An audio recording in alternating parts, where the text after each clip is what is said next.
Hey, has everybody got me on here? Looks like we got MSL logging in here. Got Jimmy's Tractor. Hey, Jimmy's Tractor.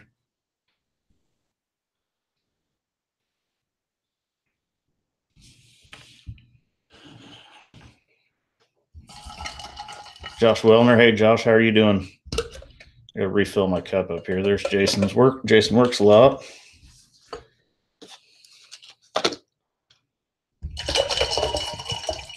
Sorry about the noise. MSL logging. Thanks. Yeah, I like your videos too. You do some pretty crazy stuff with the old chainsaw. Greetings from Detroit. Michael Owen, how are you doing? I guess I can take this earbud out now. There's Katie Wilson. Katie was my 500th subscriber. The only reason I know that is I was chatting with her husband on Facebook Messenger when that happened. Here's Elite Earthworks. Looks like we brought a few people over from Wade, didn't we?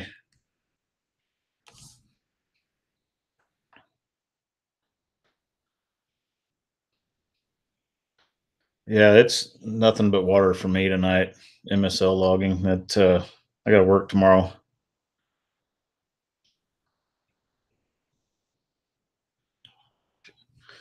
That was a cool live feed. Let's see. Hey, Jennifer Murtha Stevens. I'm doing good. How are you doing? Barry Hansen. Hey there from New Zealand. So I'm gonna try to find a comment that I got the other day. That's why I'm using my phone. There was a few questions, and I told him I would answer them in the live feed. So let's see if I can find those.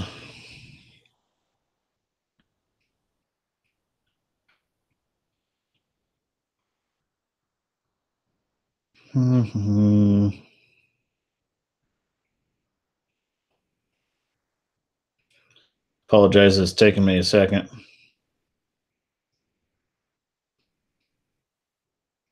Lead Earthworks said, yeah, we got some rain up here this week. I think it's supposed to rain again tomorrow, too.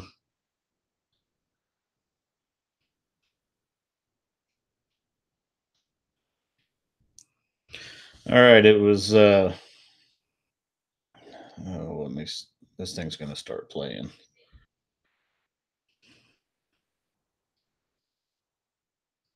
I just had it. Now I lost it. Technology's not being my friend tonight.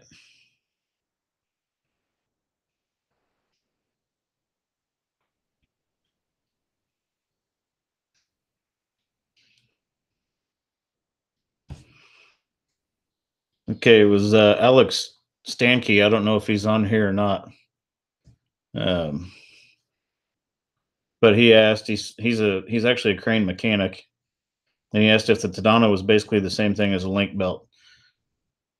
And the answer is yes and no. Hey, there's G4 Outdoors. How you doing, Randy? The reason why I say the answer is yes and no on the Tadano being the same as the link belt. The carrier is different. The booms, I believe, are all made um, possibly by the same company between the link belt and the Tadano, but the carrier and whatnot's completely or is different. And then also, how is it compared to Grove and Liebherr? They all pretty much do the same thing. Liebherr's got the biggest hydro though on the market, so.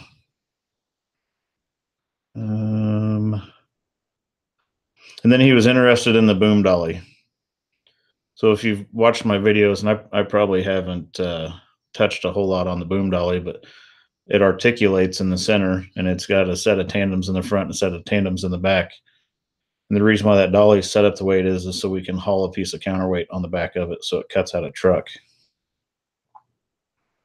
So anyway, I wanted to get those questions answered. So let's see. Michael Greene said Tadano did make link belt. I'm not sure if they still do, or if that was just a one-time run. I'm not sure how that worked out.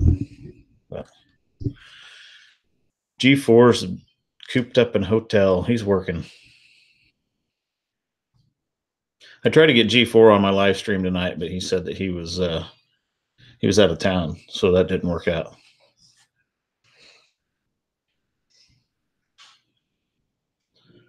So yeah, what's everybody want to talk about?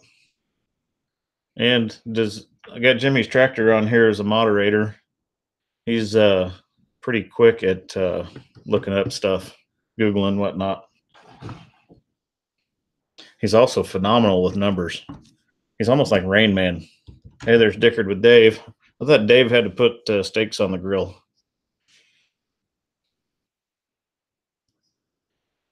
Michael Greene when they were Fawn. Yeah, Tadano bought Fawn, and they have now quit using the Fawn name. So it was Tadano Fawn for a while. First it was Fawn, and it was also Tadano, and then it was Tadano Fawn, and then now it's just Tadano. Jimmy's Tractor, where and when, or when and where is the Spunnion thing? I think it's a logging expo sometime in October, maybe out in Ohio.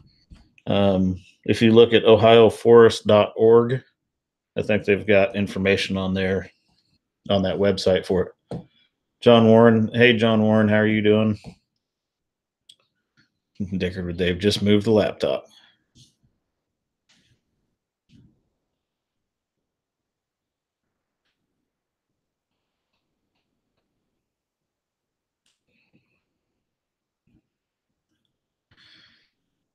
So Randy with G4 is that other live stream that you were going to watch? Is that still rolling?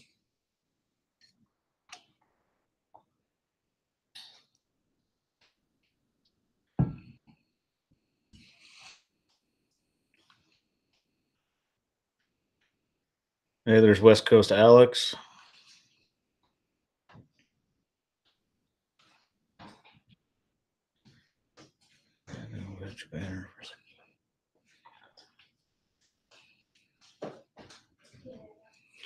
So Jennifer Mirtha Stevens, was it you that made that hatchet that's on that Wade has? Because that thing is beautiful.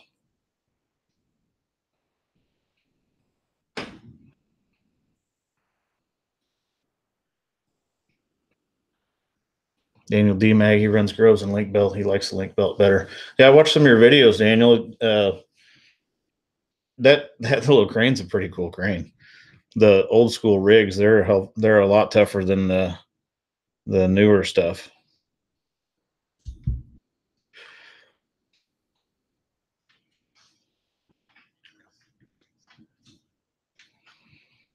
Yeah, we got to hang out with Wade for a little while tonight.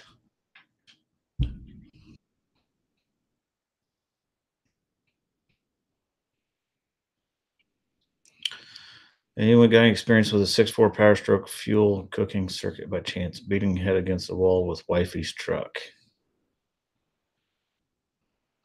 The fuel, I'm assuming fuel cooling circuit instead of fuel cooking, unless you're cooking your fuel.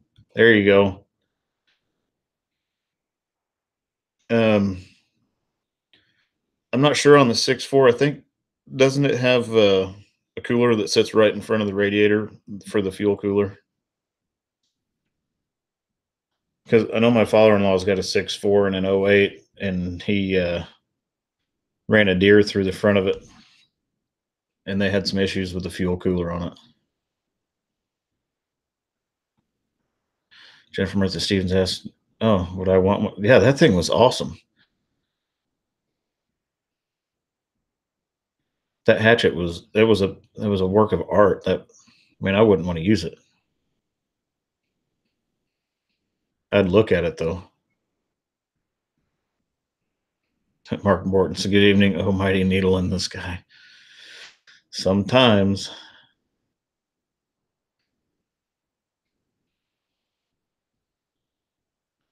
So Daniel DMAG asked me to give him some feedback. I watched some of his videos and he asked, Michael Greene got to get some sleep. All right, go get some sleep. Thanks for stopping in though.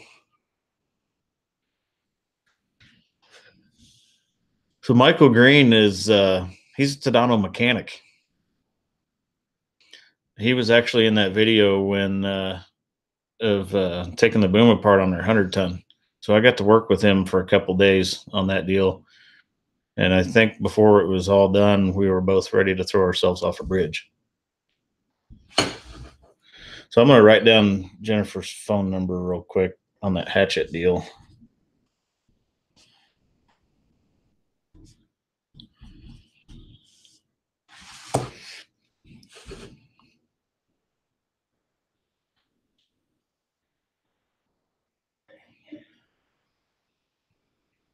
But okay, back to what I was talking about on Daniel D. Mag's channel. Sorry, I got sidetracked there for a minute. The only thing I would see about doing different, one is I would pick up a camera instead of using your phone. I mean, you can use your phone and that's fine, but you have more options with a camera. Um, oh, Randy.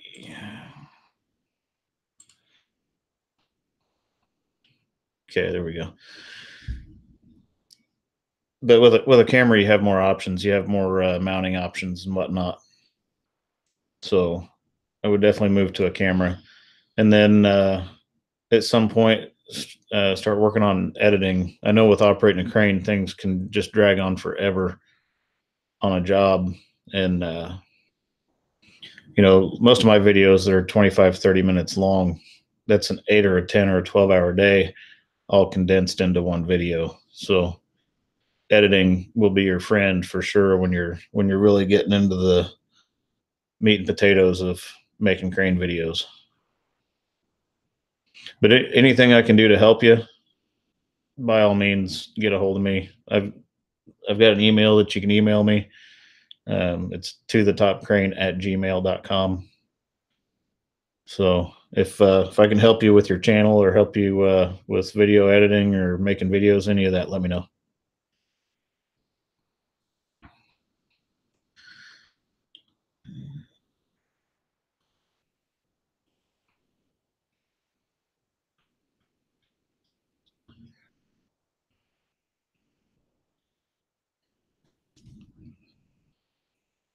So what's wrong with the oil cooler on that 6.4, Jason?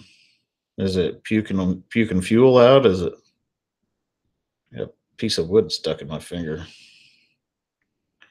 That's no good.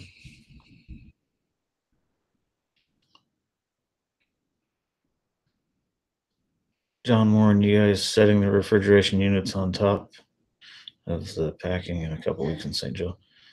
Refrigeration units on top of what building?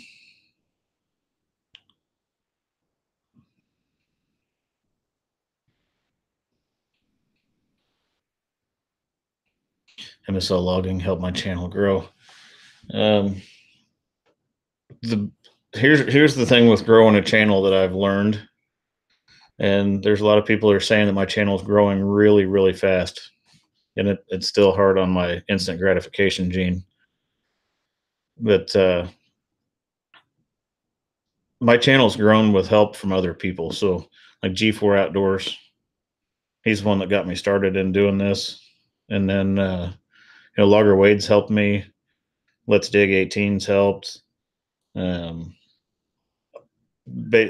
of you subscribers have helped me. But one thing I found with growing a channel is become engaged with an audience that's similar to your content. So, like for me, other channels with heavy equipment in them. So when I mean become engaged with that audience, I'll go watch other creators' videos and engage their audience in comments. And I don't do it just to gain subscribers. I do it because I'm legitimately engaged in their content. So by being engaged in their content, I can comment with comments that are relevant to their content, and that gets my name out. So the biggest thing with this YouTube thing is just getting your name in front of people. It's a numbers game. The more people you get your channel name in front of, the more people are gonna go to your channel and check it out. All I know it's going to be the packing plant right now. Won't know till I get hooked to it. Oh, I wonder if that's the cooling units it's going to Triumph Foods. We bid that job. I think I'm going to have the crane work on it. So, um, John Warren, if you come down and you see that Tadano pulling your units off, come over to the cab and say hi, because it will be me in it. If you see that big Tadano, that's I'm the only one that operates that crane.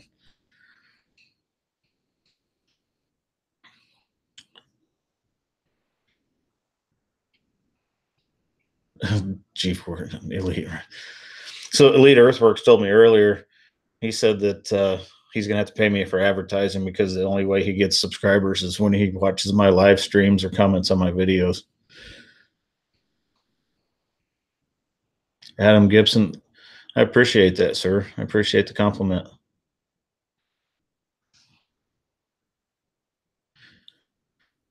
Thanks, Daniel. I mean, there's operators out there better than me, I'm sure. I mean, I know there is. I've worked with them. I've been oilers for them. So, warning, good people. I am not a veteran, but I have the utmost respect for law enforcement, military, and those that keep us safe at night.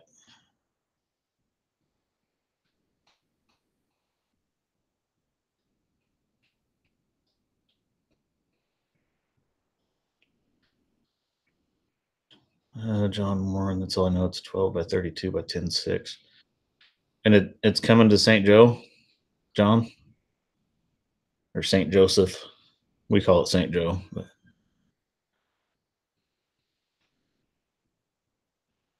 that's another thing, West Coast Alex. I will continue to try to comment on every comment that comes to my channel. At some point, it's going to be more than what I can keep up with, I'm sure. But yeah, if people are taking the time out of the day to watch my content and comment, then I'm going to take a little bit of time out of my day and show them appreciation for that. All right, John. Well, you've seen the Tadano in my videos. If it's that crane unloading you, throw a rock at the cab. I'll come say hi. Skidder Kev asked, "What's the biggest lift I've done with the crane that I'm currently that's in my videos, or with any crane?" Michael Owen, your channel intrigued me with unique perspectives you show. Your mega mounts have allowed others to vary their content as well. Yeah, and those magnet mounts, they work pretty well. Elite Earthworks has got one, and yeah, they work out well. It is neat to get a different view on things. Okay, Skidder Kev, any. The heaviest thing I've picked up was around 170 some thousand pound gas turbine generator shaft. The heaviest thing I've picked with the crane that's in my videos was that propane tank that just went up the other day. That 126,000 pound propane tank.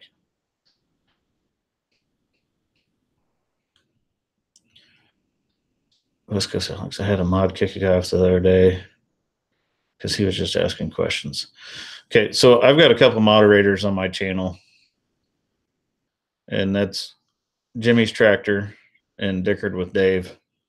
And I can tell you, if they kicked the guy off of my live stream just for asking questions, I would not be very happy with either one of them.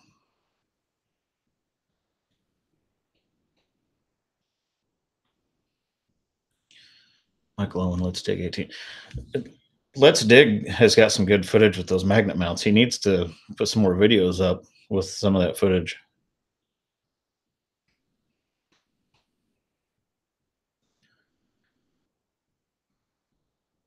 John Warren, unless someone beats my bid on it, I'll be doing it.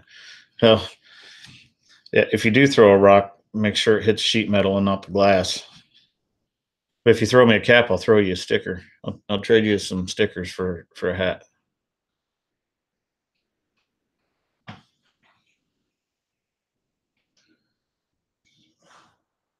Pete Jones, new subscriber. Hey, thanks for subscribing. Thanks for the compliment.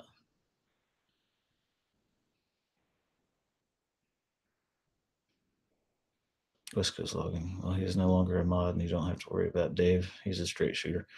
Yeah, and that's. I mean, I try to be a straight shooter on everything. I'm not going to sugarcoat anything, and I'm not going to try to make anything different than what it is to make my videos any more exciting or whatever. So, Michael Owen, I guess the longer I make videos, the tougher it is to have fresh content. So that's the thing with YouTube, though. It's my content's consistent, but so I'm always operating a crane, but I'm always picking up something different, or in a different way, or in a different environment. So, like if you look at a channel like Let's Dig 18, his content is pretty much the same thing. He's in an excavator, or he's in a mini excavator, or he's in a dozer, but it for the most part he's doing the same thing. He's just doing it in a different place or doing a different project. So the consistency actually helps, because someone can subscribe to my channel or subscribe to Let's Dig 18's channel or Logger Wade's channel, and they got a pretty good idea what they're going to see, but they don't know exactly what they're going to see. So it's kind of like getting into a series on a TV series. You get tuned into that TV series, and you're watching it. You know kind of what you're going to see, but you don't know for certain what you're going to see. So the consistency actually helps. Now, if my channel was bouncing around all over the place, say I did a bunch of crane videos, and then all of a sudden I started throwing gaming videos in, I would probably lose a vast majority of my subscribers, because they didn't subscribe to my channel to watch video games.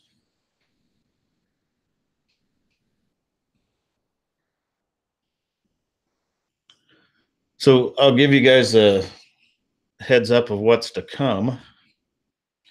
Let's see, I still haven't edited some videos from the other day. We had to pick up a chiller. Is actually a small cooling tower. I say small cooling tower is 50 some feet long and 30,000 pounds, but had to throw it underneath a pipe rack and in between some transformers. So that was kind of a tight pick. And then next week, I've got to go set a bridge. So we've got bridge beams.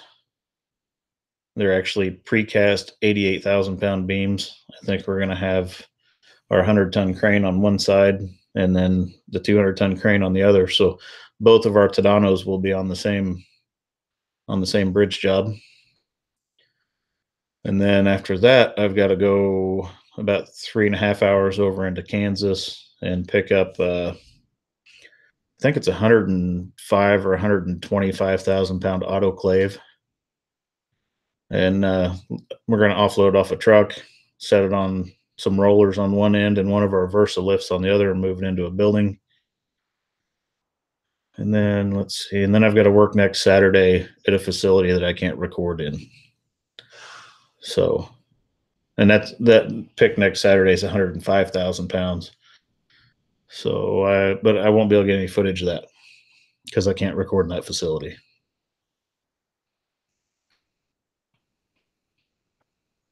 So that's what's coming up. That's what's in queue, is that cooling tower that we did last week. I'll probably have it edited Wednesday or Thursday. Unless we get rained out tomorrow, then I may edit part one of it tomorrow.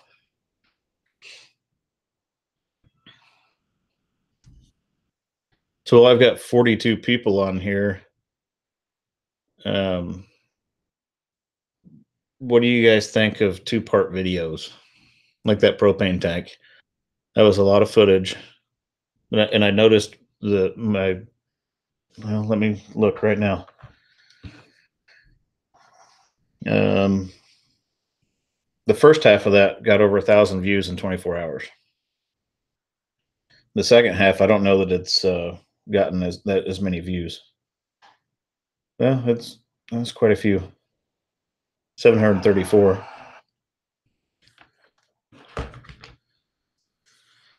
Jimmy's Tractor, congrats on 4,000. Hey, thanks for that. I'm actually at like 4,500 now.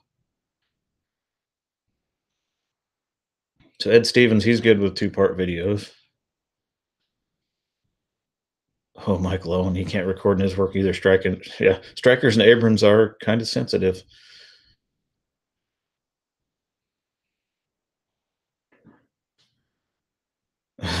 Randy with G4. He's poking me a little bit. He can only take so much of the beard at one time.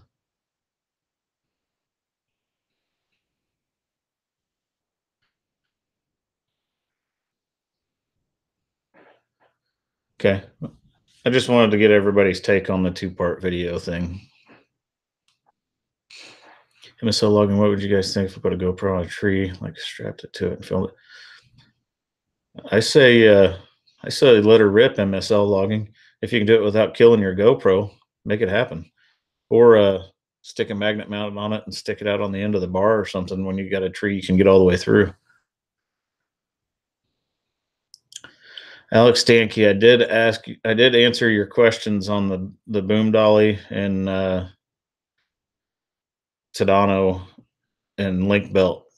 So Michael Greene is one of my subscribers, and he's actually a Tadano mechanic, and he was in the video. He was actually the guy driving the Tadano truck in the video where we took the boom apart on our 100-ton. He said Fawn, which was bought by Tadano, used to make the link belts as well.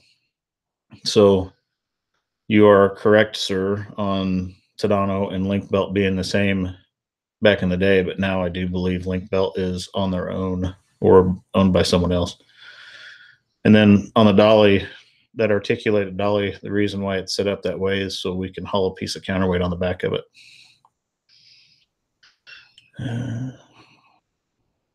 Hey, Wayne Tharp, how are you doing tonight?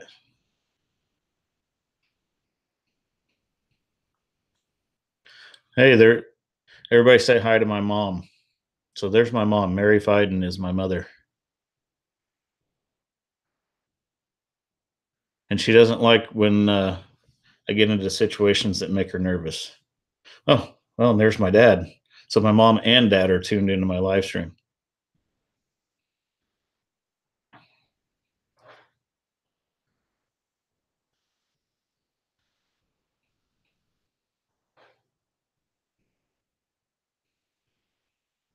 Jason works like, hi, Mama Crane. Dickard with Dave, my mom and my dad are in the house. So they're probably, if I'm guessing, they're probably sitting in the same room and they're both on their phones.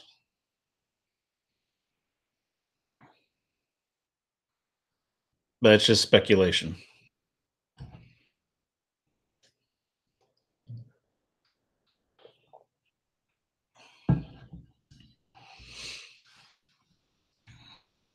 That's what I thought. Lead Earthworks, no pressure now. I'm not going to have any more pressure than setting a 310-foot tall cell phone tower, I promise. I'm glad the folks are here to moderate the presenter. Jimmy's Tractor is Dave, your cousin. Dave who? Like Dickard with Dave is not my cousin.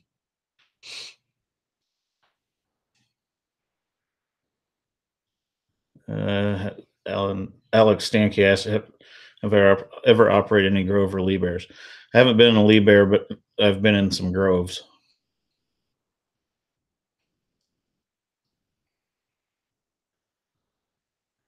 MSL logging. Guess we'll need to go sub to mom and dad.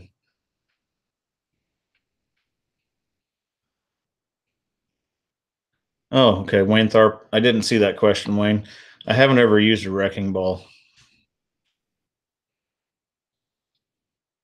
I've had some stuff that I would like to tear up on a job with a wrecking ball, though.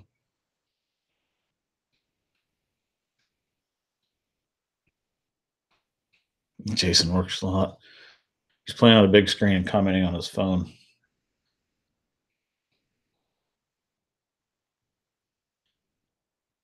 All right, Michael Owen, which is tougher, high and close in or stretched out close to max radius?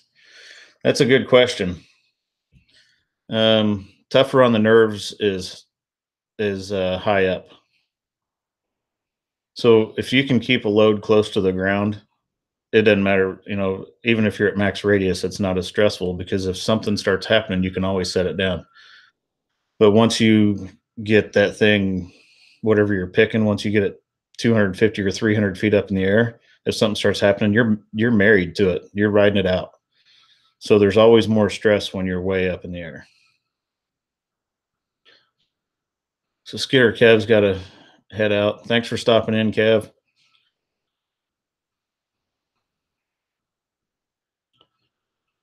I always seem calm during a lift. What makes you want to stop and ensure all is going accordingly? Um, there's various things that can like spark my attention if I need to stop and check things out. One is I can watch my outrigger scales, and if I see one that is maybe doing something funny, then there's a possibility one of them's sinking, or I can feel it. So that's one of those things that would make me stop a lift and get out and check things out. A funny noise, and I've been operating that crane for about a year and a half, and so I know all the different noises it likes to make. But if I hear something that's strange, then I'll definitely stop and get out and check it out. John Warren, what's the scariest situation I've been in with a crane? That last cell phone tower video that I did, in the beginning, I talked about getting caught in the wind.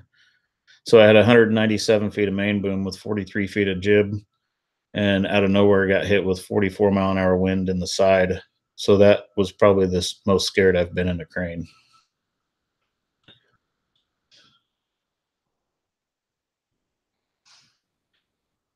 Let's see, Alex Stanky. I'm trying to get all these questions answered.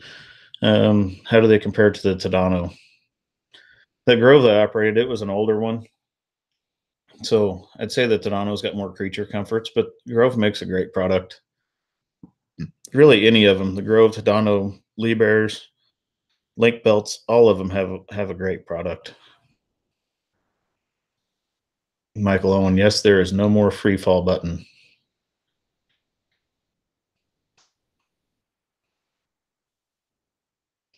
MSL logging, do I ever help tree cutters? Like, yes, we do. We do go out with arborists, and I talked about this some on my last live stream. I don't like doing trees because there's so many unknown circumstances in them, but we do them, occasionally. A good arborist can make the crane operator's job very easy, and a good crane operator can make the arborist job very easy. But if either one of them's bad, it can be a mess. West Coast Logging's got to go eat dinner. Hey, thanks for stopping in, Alex. Um, everybody go check out West Coast Logging. I got your stickers, buddy. I haven't got any sent back out, and I apologize. But there's West Coast Alex.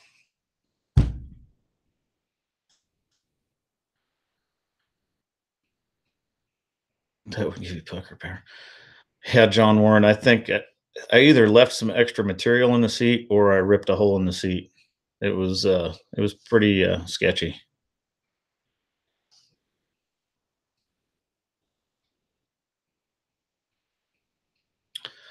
Okay, Jake Brake had a Pete with a Manitowoc on its bed, setting power cabinets last Friday. What's the propane bottle next to the cab? Um, Jake Brake, it probably has a propane heater. So if it had a propane bottle sitting next to it, it's probably got a propane fired heater in it for the wintertime.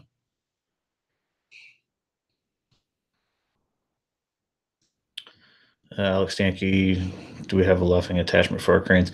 Actually, our 100-ton Tadano has got a jib that can be fixed at various offsets, but our 200-ton, the one I operate, it's got a hydraulic luffing jib, so I can luff it anywhere from 0 to 40 degrees.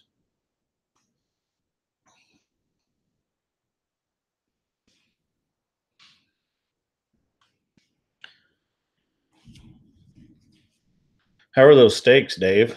Dickered with Dave. You said you were throwing some steaks on the grill.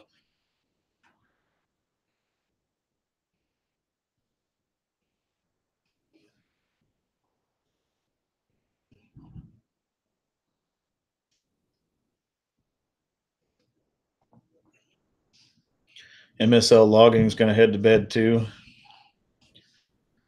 Yeah, everybody go check out MSL Logging. He's got some good stuff. He's he reminds me a lot of okay. The way he does things reminds me a lot of how Wade can just walk up to a tree, like MSL logging and logger Wade. They can walk up to a tree, look at it twice, and throw a saw on the side of it and drop it. That that would scare me. I don't think I could do that.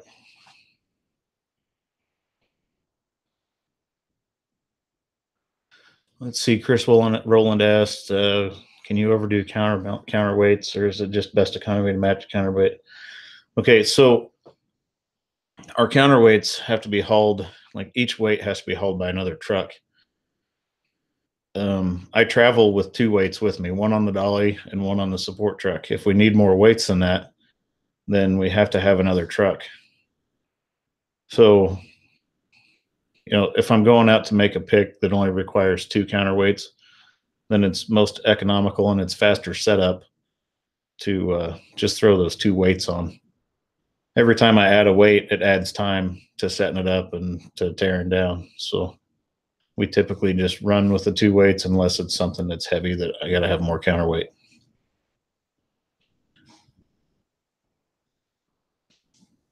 Now on that propane tank job, we were going to do it with two counterweights, and I'm glad we didn't because it ended up weighing significantly more than what it was supposed to. So I would have been in trouble had I only had two counterweights. We were figuring on it weighing at 117,000, and I could have done that with two weights. But since it weighed 126, I needed those three. And we had a truck going out there anyway to move the pedestals around. So we decided just to bring the third counterweight with us.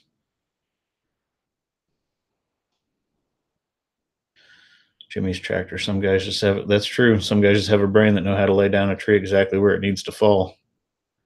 I am not one of those guys.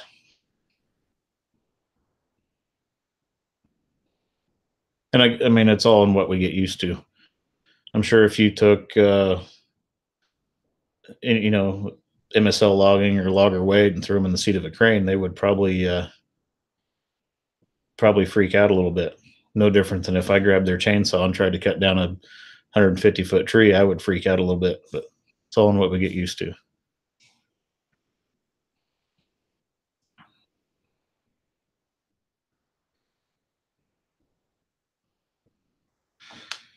So we got 40 people hanging out.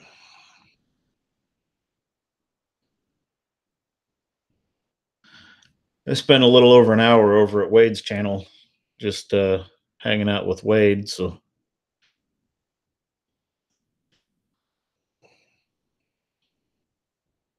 Jason works a lot. I think this whole role swap should take place. I bet it'd go viral.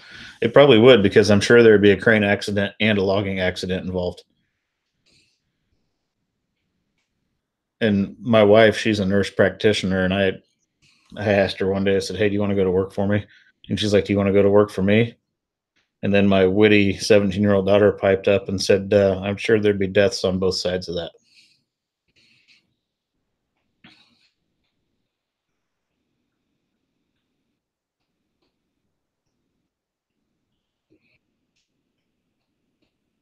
I can see the crane now with all the champion juice going through the controls. Gerald LaRue, he's an operator in Texas with NCCO. We do have NCCO in our state. Jason works a lot. My daughter is pretty smart.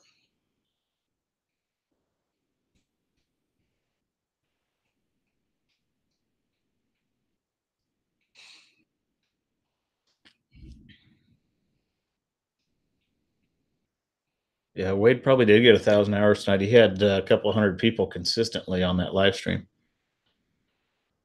Daniel D. Hey, you're welcome. If there's anything I can do to help with your YouTube journey, by all means, let me know. I will help anybody that's willing to help themselves. And I'm still no pro at this by any means, but I have learned a lot. Jimmy's tractor has helped me a lot with analytics. That dude's sharp as a tack when it comes to that stuff.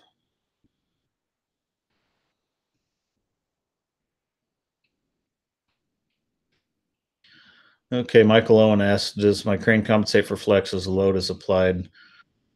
It does have a function that I can activate um, that will compensate for boom deflection, but I don't use it. And the reason why I don't use it, and there's some people that use it, and it's actually called lift adjuster. There's a video on YouTube. If you look up Tadano lift adjuster, you can find it.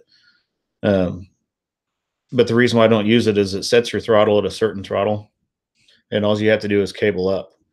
But it only works perfectly if whoever is signaling you puts you right over the center of gravity. So, say someone spots me on a load, and I'm a foot past center away from me, and then I activate lift adjuster and I start cabling up. What will happen is that crane will stay at that same radius the whole time I'm making the pick, and then the piece will fly away from me or slide away from me. And with the throttle locked at that certain position, it actually there's too much of a delay involved for me to be able to catch the load, so I don't use it. Okay, John Warren asked a dumb question. It's National Crane Certification, something something crane operators, whatever. I don't know. I don't have the NCCO. I have the OECP, which is the Operating Engineer Certification Program. Jake Prick, where's my cool model crane? It is right here.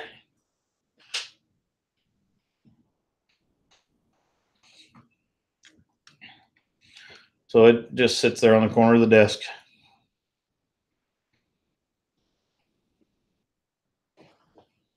One of these days, I'm going to drop that thing and probably break it.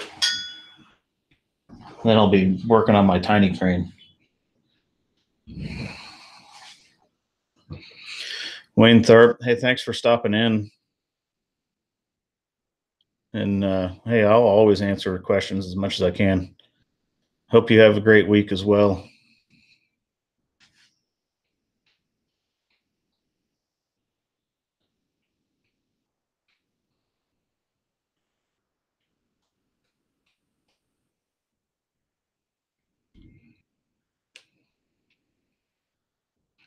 Yeah, don't drop the diecast crane. That would probably not be very good on it.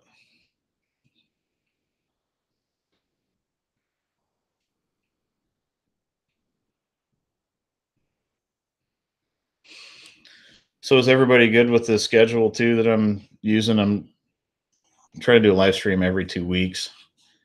I had some people that asked me to do it weekly, and I think weekly is probably too often. One thing I have figured out, it's pretty hard on my analytics as far as my watch time or audience retention. But Adam Gibson, you can probably still get into IUOE. I don't know how old you are, and I don't know where you're located. John Warren, we don't have any wreckers, but we will clean up a wreck if another channel, Ron Pratt, say the Ron Pratt of our area had a situation where his rotators wouldn't handle something, then we would jump in and make picks for him. Michael Owen, hey, you're welcome. Thanks for asking questions. Thanks for being engaged. That's what's great about this channel is I have so many engaged subscribers, and I love it. I mean, I love that you guys ask questions and um, are so engaged in my content. I'm assuming the technology has changed a lot since 1971. Adam Gibson, 39 in Alabama. I don't know what Alabama's rules are as far as IUOE down there. If you've been an equipment operator long enough, a lot of times they will take that into consideration when you apply.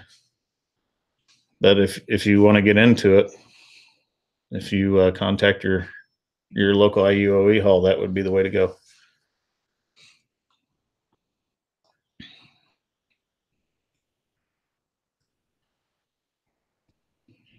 every other Elite Earthworks likes the every other week.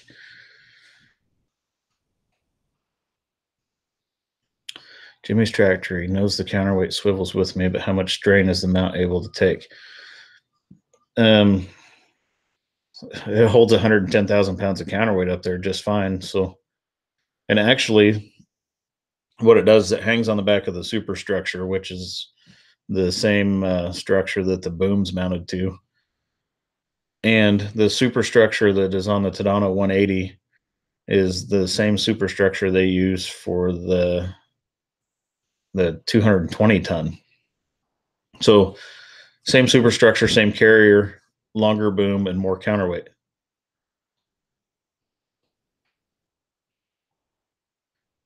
Okay, he met with zero weight on the cable and all the counterweight that's got to put some stress on the mount.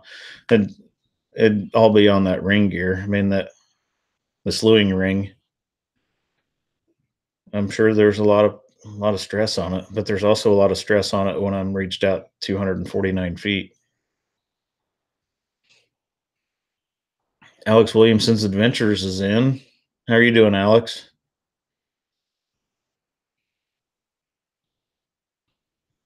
Yeah, someone Math DJ01 says he really likes Ron Pratt.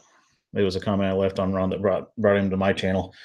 Um, Ron Pratt he's a heck of a dude. I mean, if there was more Ron Pratts in the world would be a much better place. I promise. He's got great content. He's got a great attitude, and yeah, I like Ron Pratt.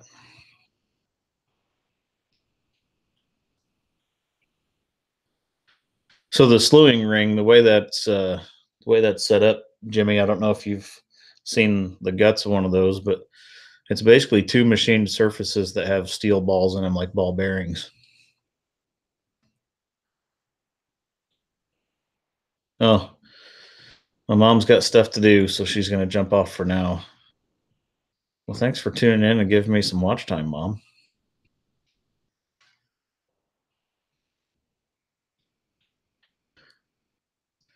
But I can tell you, Jimmy, that when I have all 110,000 pounds of counterweight on it, if I have the boom fully retracted and boomed up to about 65 or 70 degrees, just rotating the crane around will put about 95 tons on each outrigger that the counterweight passes over.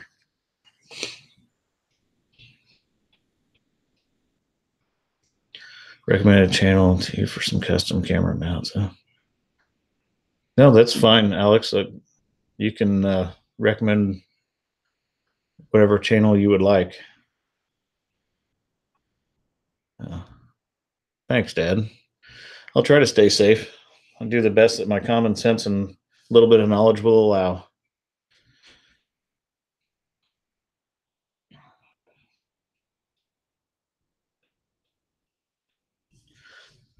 So, how late's everybody want to run tonight? We're at 8:08. I spent an hour on Wade's channel. We've still got 30 viewers now since my mom and dad bailed. 29. Dropping like flies.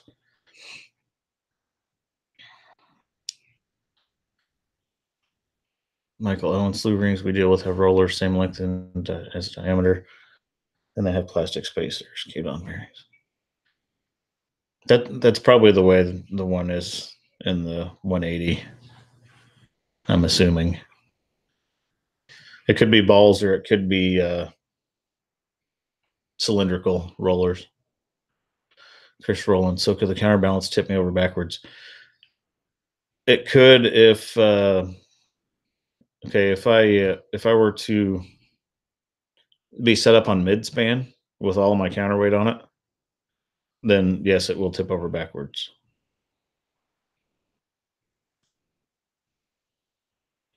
And you can actually feel it when you're like, even when I'm set up with full span outriggers and I have all 110,000 pounds on it and I'm turning, I can feel the chassis flexing underneath it.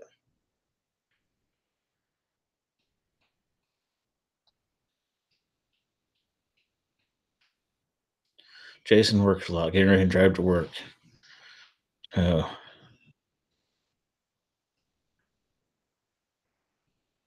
John Warren, I'll go till the cows come home.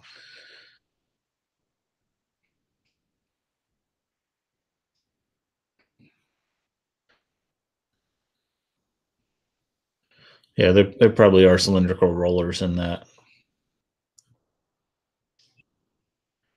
Alex Williamson's Adventures got something interesting to tell me about the counterweight on his machine. What you got, Alex? Alex has got a whole fleet of die-cast and model machines. So any of my new subscribers that are on here, if I've got any new ones that are hanging out with us tonight, Alex Williamson's Adventures is probably my only, and probably will be my only blind subscriber. So he listens to all of my videos.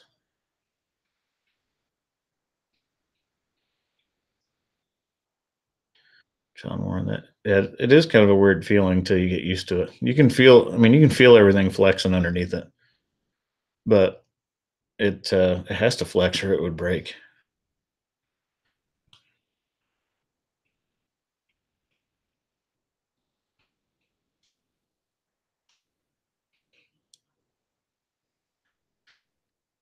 James, I hope I'm not gonna botch your last name, but is it Bergeron or Bergeron? Anyway, hello, Plemons Lawn Care. Hey, Plemons Lawn Care, how are you doing?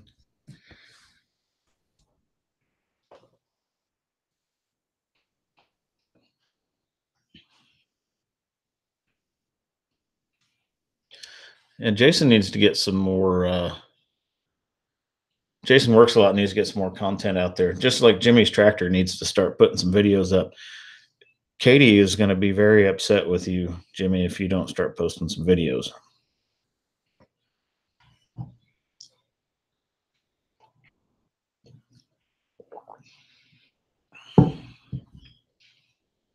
Jake Brick Monday, fun day for me is running a Jeer 210 over and over, building a house bad.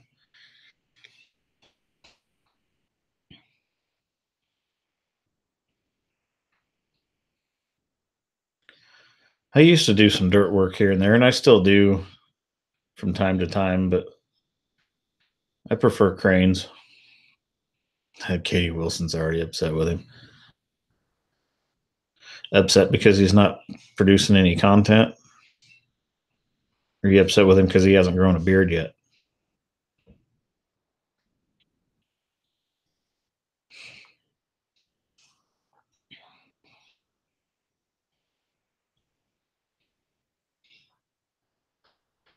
Dalton. Okay, that's a good question. What is the stoplight thing on the outside of the crane? The red, yellow, and the green. That it's actually a tattletale. So when it's green, I'm under 85% of my capacity. When it goes to yellow, I'm at like 85% of my capacity. And then when it goes to red, I'm actually out of capacity. So that lets everybody outside the crane know the situation that the crane's in as far as where it's at in capacity. Elite Earthworks guy with the bridge called you back. So are you going to do that bridge job, Elite? If you are, you need, like I said, you need to contact the DNR. Because if you are messing with anything with water, like a waterway, they're probably going to want to know about it. Katie Wilson, you won't build my house, grow a beard, or make videos. Jimmy's Tractor is going to be in the doghouse.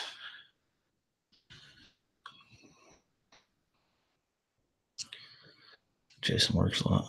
Yeah, I saw that 6.0 Power Stroke rebuild. Did you go clear through it?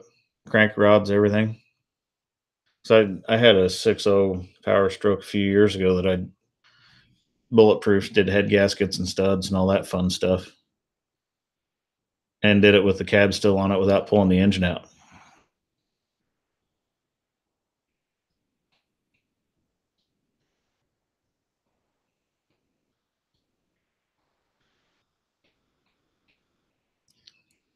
Yeah, Andrew, it's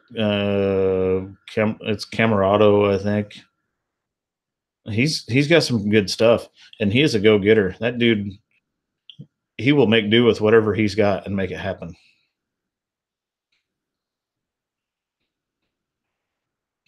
Katie Wilson, he should build that doghouse first.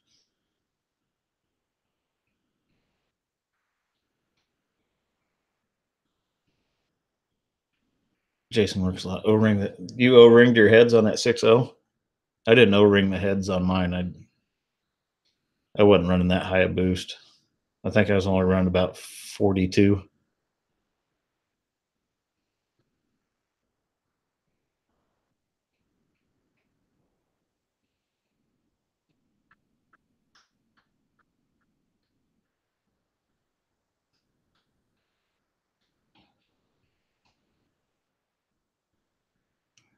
I'll bring it down. So Jason works a lot. Do you have the little snap-on tool to offset so you can get underneath the cab and get to that driver's side rear head bolt that's in a terrible place? Because I bought that $70 tool just to do that job on my 6-liter. So if you need that tool, I can ship it to you.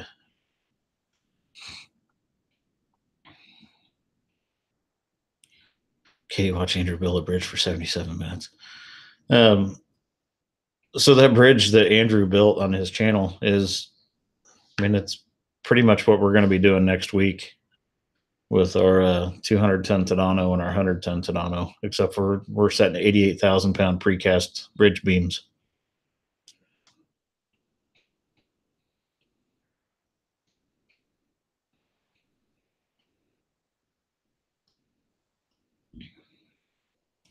Customer wants to run on high tune to a camper. Yeah, don't do that. Your customer needs to contact me before he does that. That torque shift, does he have a torque shift in it?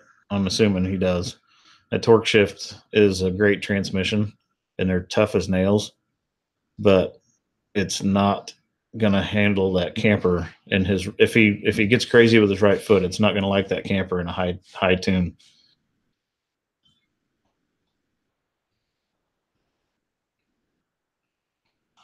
About the yeah, I won't need to buy it. I don't have a Ford anymore. I bought a Dodge.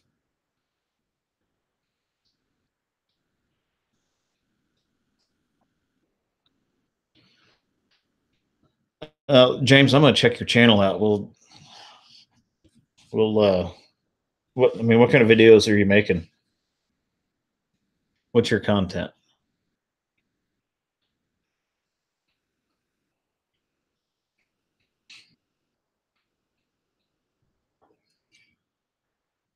To Alex Williamson's Adventures, how the hook mount works. The counterweight has a storage space on the truck itself. A lot of the cranes do have a storage space on the truck for counterweight.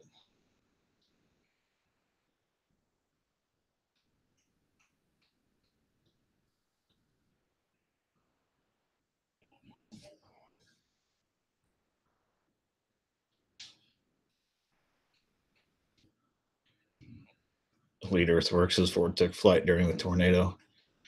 That was a nasty one down there. My wife's staring at me. Yes, dear. Where'd my worldwide recognition go? I took it down to put my To the Top Crane sign up. So my wife asked me where one of her certificates went, and I took it down to put that up on the wall. So I'm guessing that's not going to be up there very long.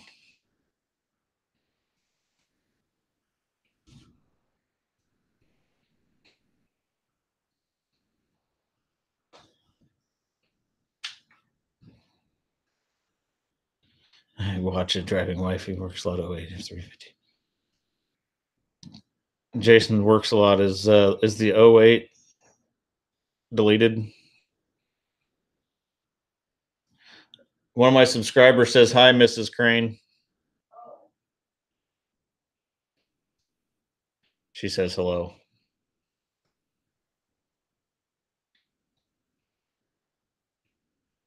Leaders works. Oh, caught by the boss again. Yeah, I don't remember what it was on my last live stream, but I got caught.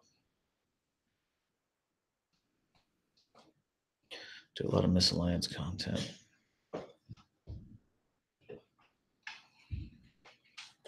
Oh boy, in trouble again. Mark Mortensen, she should have supported me more. Isn't that the truth? I'm getting stared at again.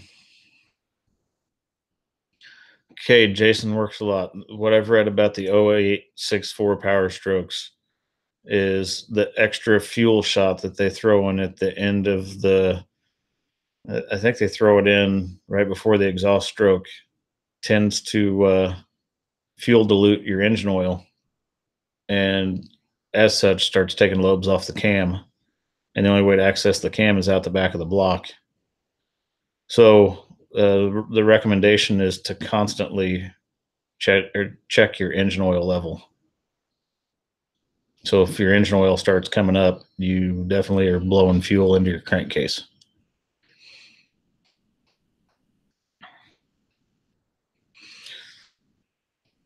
Yes, dear. I haven't had ice cream in 3 weeks, and I'm gonna go eat some. You want me to pick you up something? Where are you going to get ice cream? I don't care. I will take whatever you would like to bring me back. Would be fantastic. Thank you. Love you. Folks asleep. Okay.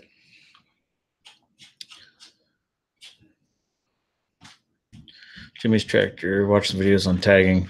Yeah, Jimmy's Tractor helped me a lot with tagging. And I've learned that you don't really want to use all the tags of it. Like if you, I think they give you 500 characters. You don't want to use it all. You want stuff that's pretty relevant or very relevant to the video. That way it doesn't confuse YouTube's computers that they use to place your video and all that good stuff, I guess. Some of my subscribers would like ice cream as well. I think she already left. Leaders, translation, shut the live stream down. I'm not shutting my live stream down until you guys tell me to shut it down, or until I get tired. Mostly heavy equipment on my channel, some videos from a couple of trips and a few other things. Okay. I've thrown a couple videos of truck repairs and stuff in on my channel, and it's done okay, and it hasn't turned anybody off. But you have to be careful with throwing too many different subject matters into your channel, I would think.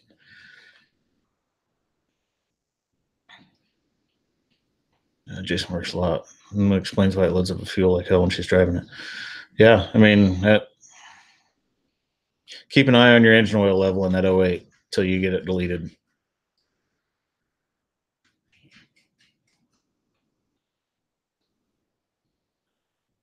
Delete earthwork, she's the man. Okay, here's my philosophy on that. We've been married going on 19 years. It'll be 19 years in July. At this point, we've been married long enough that it's probably too expensive to not be married. So I don't think she's going anywhere. She might get upset with me about my live stream, but she was kind of hating on this whole YouTube thing when I first started. Mark Mortensen's right. She should have supported me more. She was very much a naysayer. And then my channel started growing, and then it kept growing, and it started growing faster and faster. And she's still kind of a naysayer on it, but I think it's doing better than what she anticipated.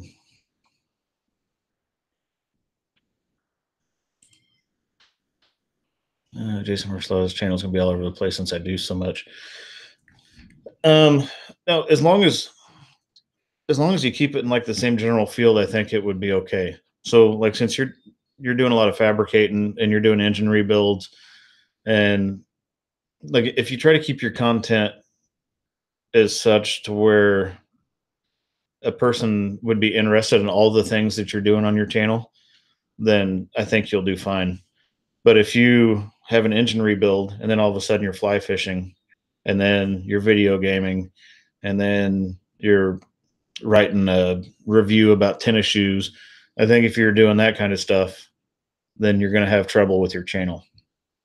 But if you're doing metal fabrication, welding, you're rebuilding engines, you operate a mini excavator here and there, whatever. As long as it's all in the same genre, I think you'll do okay. Throw in some underwater basket weaving. I would watch a video about underwater basket weaving, I think. Because that would probably take some skill. So yeah, Jason works a lot. Fabrication, engines, powder coating, dirt work. I think you'll do fine with that because it's all kind of the same general industrialized genre. I think you'll be okay.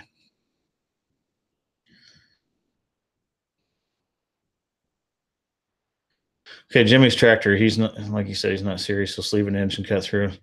He does feed his pet pig Cheetos and records his kids on Power Wheels.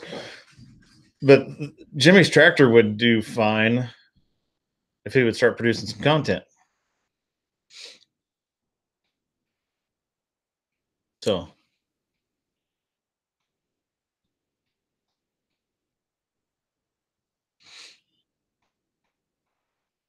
Alex Williamson's adventure actually did something last week. It was a little different for unboxing. The last unboxing video, Alex, that I saw was when you, I think you were unboxing a dozer and you ripped the ripper off of it and put it back on because that dozer that was, I think you got it at Target maybe. They did everything but weld that thing into the box.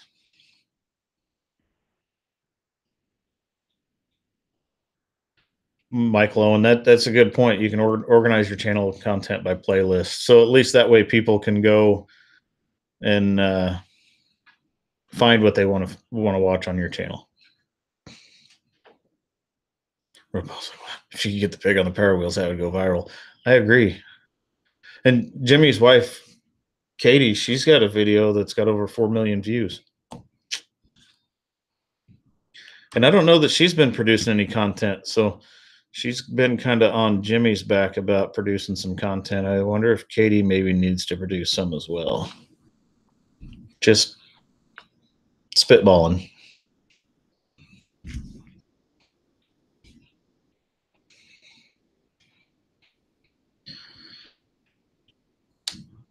Yeah, I'm a little behind on watching other channels' videos. I've been pretty busy the last few weeks. For those that don't know, about 2.5 months ago, my basement flooded, and I've got a finished basement, and it destroyed all the carpet. They had to cut 2 feet of sheetrock off 2 feet above the floor, cabinetry and whatnot. And I've been trying to put that back together. And then all of a sudden, we've got an in-ground pool here. My pool pump quit, so then I'm messing with that. I actually got that back up and going today, and got carpet in my basement yesterday, and been doing sheetrock work and painting, and yeah, just one thing after another. Jimmy's tractor doing unboxing where you lift the lid off with the crane and say, huh, yeah. AVE might comment on that.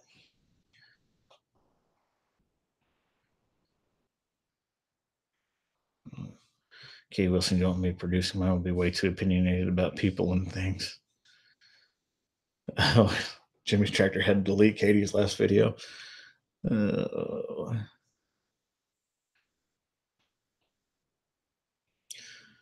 Elite Earthworks. So I need to use tags more often. You should always use tags when you post a video, always, because that's what YouTube uses to figure out where to place your videos. And I've got a subscriber. Actually, I had a subscriber tell me the other day that he found my channel because of YouTube recommending it. So at least I'm deep enough into it now that YouTube's starting to figure out where my channels go, or where my videos go. I'm not certain, but I think some of my stuff may pop up around Let's Dig or a few of the other bigger channels. So I would need a new subscriber to tell me that, someone that hasn't been watching my content for a while, to let me know where YouTube is throwing my videos in. Yeah, floods are no good. And it wasn't a lot of water, but it was enough that it ruined a bunch of stuff. And to make it worse, it was water coming out of my floor drain. So at my house, I'm on septic, and the sewer line plugged up between the house and the septic tank. And my wife did 7 loads of laundry that day. So all that water came out of the floor drain. And since they couldn't identify whether it was clean water or sewage, then they treated it as sewage and started cutting stuff out, cutting and sanitizing. Michael Owen, my channel was recommending we look for crane stuff. Oh, that's good.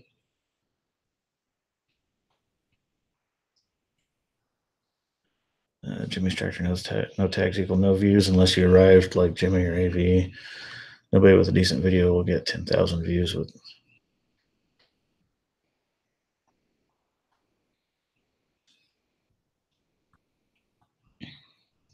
James Berger. Hey, thanks for binge watching my stuff.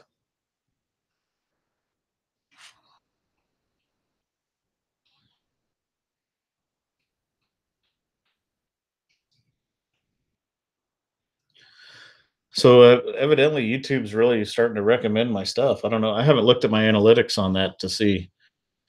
Um, Jimmy's tractor can answer that. What drives that? Is it the number of views that I get per video, or is it just because I've got 60 some videos up in 4 months or 5 months? I mean, I don't know what drives YouTube's computers to determine when and where to put stuff.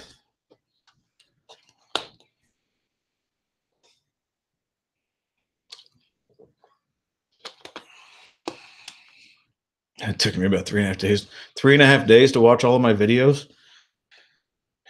You, sir, are dedicated, and I appreciate it very much.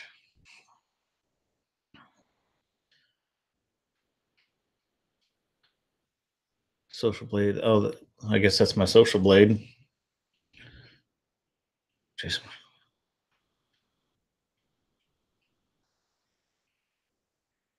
So you left your TV on at your house, and your dogs are watching the live stream on YouTube. That's awesome. And by the way, Katie and Jimmy, tell Jackson I said hello. I haven't said hi to Jackson in a while. I don't know if he's sitting in the room, but tell Jackson I said hello.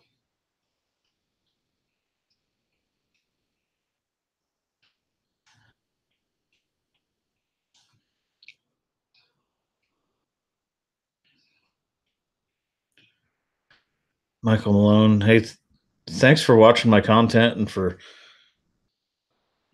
being engaged. I don't know about the excellent video part. I mean, I'm doing what I can with my limited computer editing knowledge. I like to think though that I try to make a video that everybody can stay tuned into. And while we're talking about that, I guess here's a little bit of information that not everybody knows. When you click on a video and start watching it, if you don't watch the whole thing, it hurts the creator's analytics, and it actually makes them look kind of bad to YouTube. Or if you fast forward through it, like say you set it on 100 times speed or whatever, you're trying to get through it. Say you watch a 20-minute video and it takes you 10 minutes to watch it because you fast forwarded through it. That actually hurts the analytics also. But I'm just stoked that so many people are watching my stuff and they're engaged in my content. I honestly had no idea that what I do for a living would be so interesting, but I guess I just take it for granted.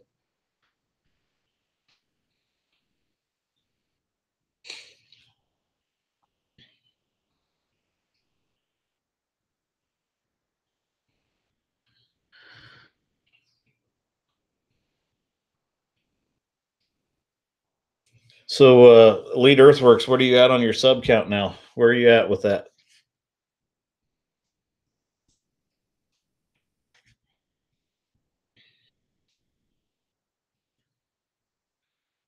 And Michael Owen said he didn't know about the analytics. He needs to be more patient. And if you're watching it all, then that helps us. Um, but if you're skipping through the videos, it makes things a little. I don't know. It just kind of it makes YouTube not recognize our stuff as much. So if someone watches 100% of our video, like if I have a 30-minute video and someone watches that every second, then it helps my watch time and my audience retention on YouTube. And YouTube recognizes that, and then they start ranking my videos a little better, a little differently. Lead Earthworks up to 73. You got 5 more tonight.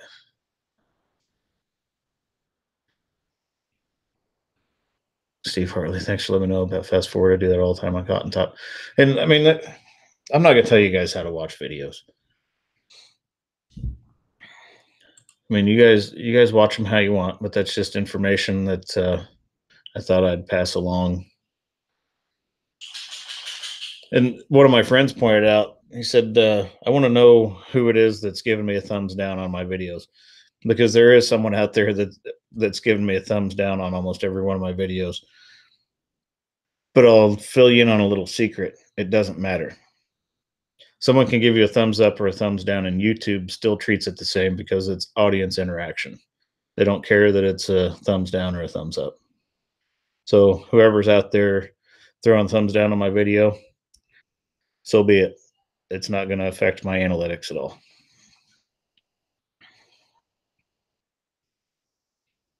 Jason wears Nike and shoe. Watch every second. Jimmy's Tractor, sorry about the thumbs down.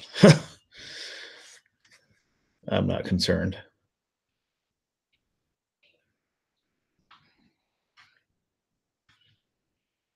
Lead Earthworks, it's Randy. It might be.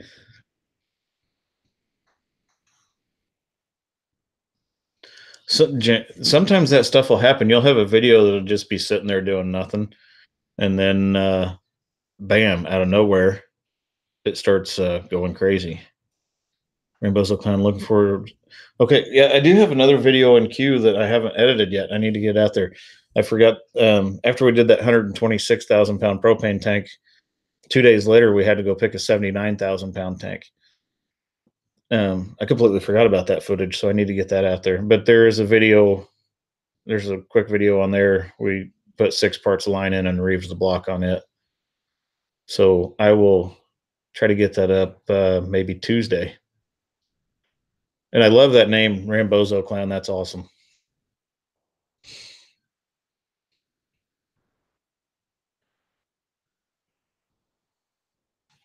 Michael Allen has a buddy that runs a software company that does analytics. Glad to see the little guy using.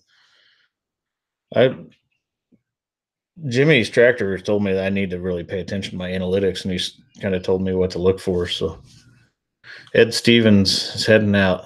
Good night, Ed. Thanks for popping in.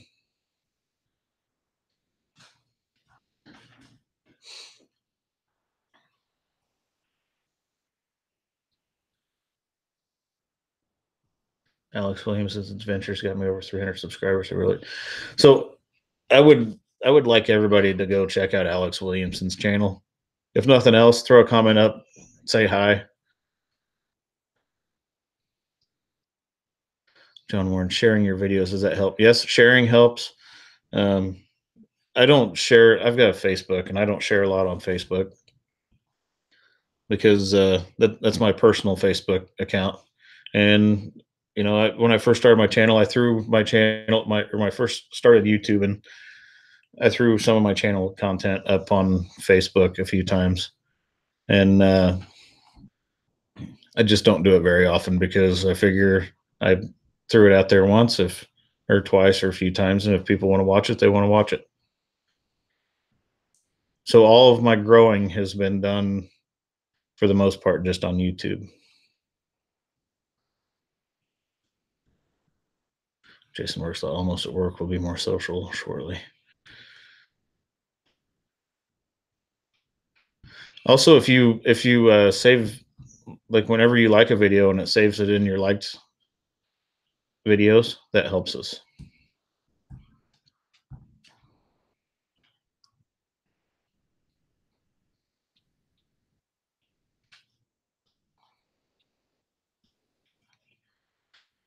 Okay, so um, James, on that, I comment on a lot of videos, but I watch the entire video and I comment. My comments are relevant to the video. I don't just spam people's YouTube channels and leave spam comments on their videos. I like to communicate with people, and I like to be an engaged subscriber, just like a lot of my subscribers are engaged in my content. So commenting is key to growing your channel,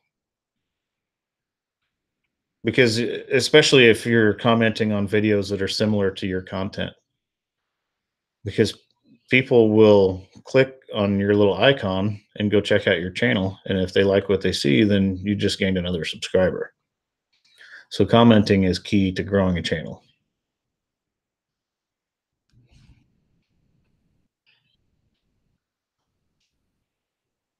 The more people you can get your name in front of, the better you will grow.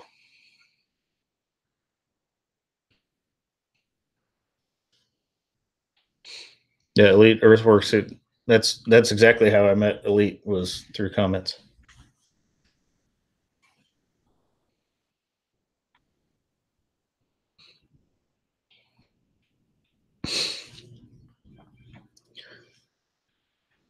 I'm bad at watching all the way before commenting. I have to comment multiple. I'm the same way. Jason works a lot. I'll see a little bit of, like, if it's a 15-minute video, Logger Wades, as I'm watching it, I'll get 2 minutes into it and I'll see something I want to comment on. So I comment, and then I have to go back in and edit a few minutes later, and then go back in, edit a few minutes later. And yeah, the like button. If you can get a lot of likes on a video, that helps as well, because likes and dislikes show audience interaction. So it doesn't matter if it's a like or a dislike. YouTube treats them both the same, I believe. So, but it still shows audience interaction.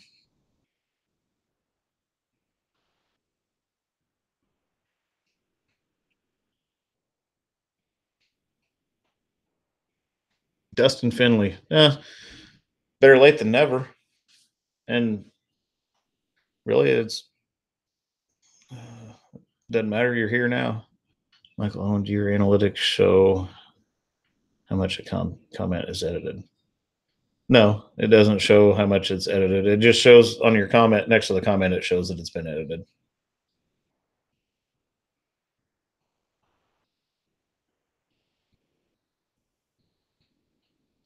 Jason works. I'm not patient enough to edit it. Probably should.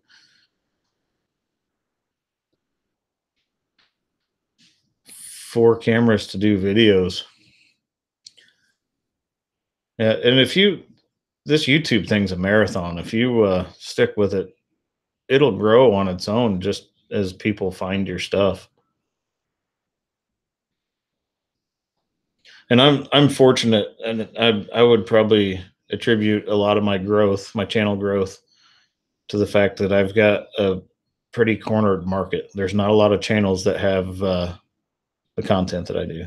Jennifer Murtha Stevens, good night. Thanks for stopping in. I'll give you a call sometime this week about one of those hatchets. That thing's beautiful. That's a work of art. I will proudly display that on my desk when I'm doing live streams.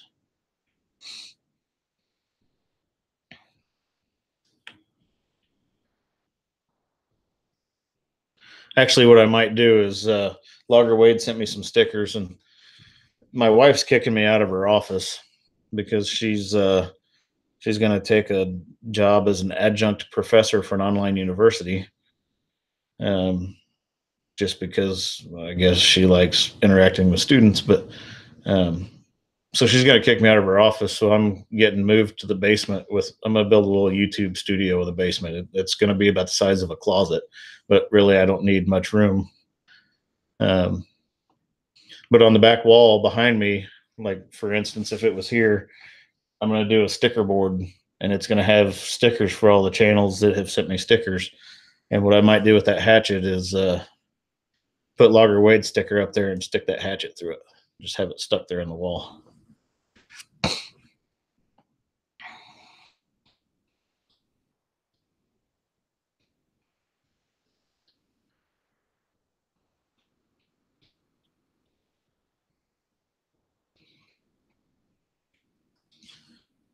But also being in the basement, that'll help when my dogs start barking and whatnot. So it should cut out a lot of the background noise.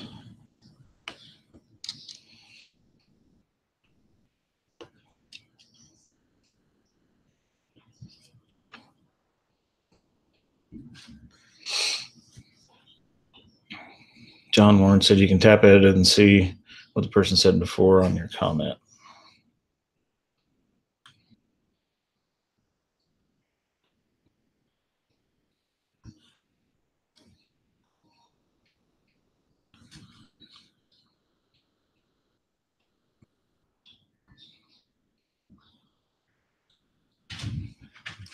Trying to go back through my comments, make sure I haven't missed anybody. And there goes the dogs.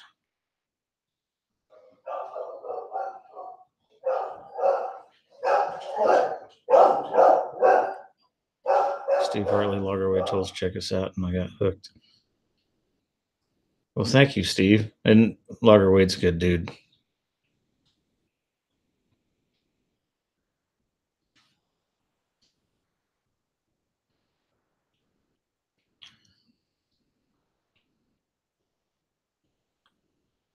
Even, I mean, a lot of times I think, man, I'm getting bad camera angles or whatever.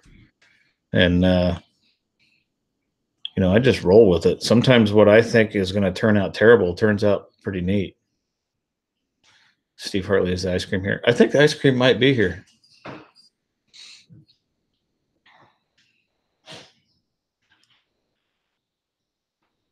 Jason works a lot. What kind of dogs? I have 2 American Staffordshire Terriers.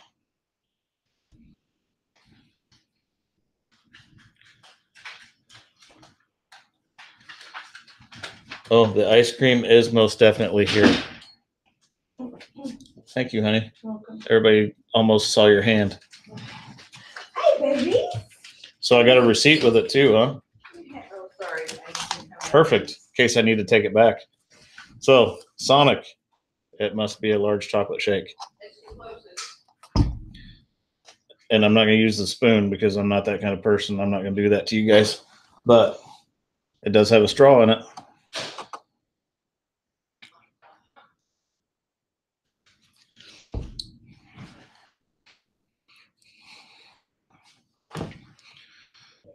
I'll try to get my dogs in here if you guys want to see them.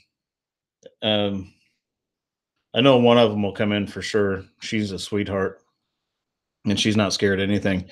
But our other one is a 2-year-old, almost 2-year-old male, and we got him when he was just about a year.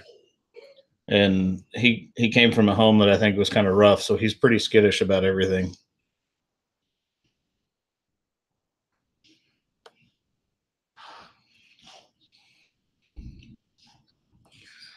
Oh, yeah, camera show. That's no good. And I actually, for some reason, my GoPro sometimes isn't recording audio when I first turn them on. And then also I had a battery go dead the other day right in the middle of a pick. So you guys missed a little bit of that, but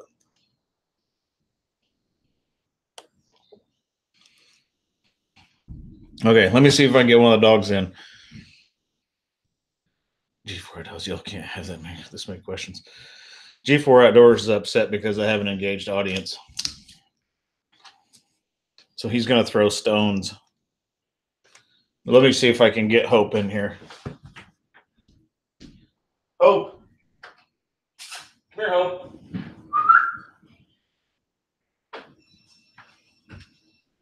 Where's your dog at? Hope, come. Come on, Gus. Hope, come. Come here, Hope. Come on. Come on.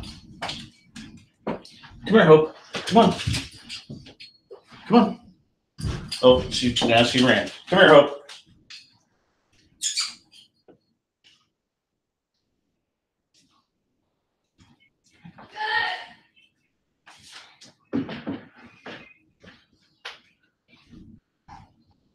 Okay, I tried. She's being camera shy.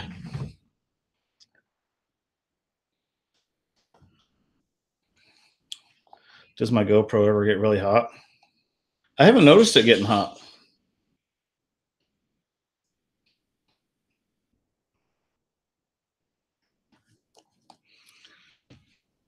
Randy had to go throw a candy to the other fishing live chat to stay in good standings. Throw candy. What did you go donate to Super Chat?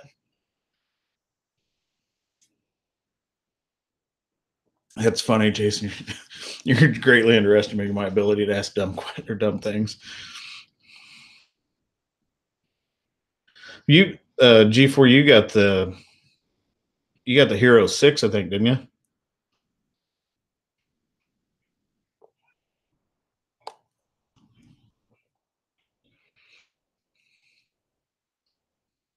And are you recording in 1080 or 4K or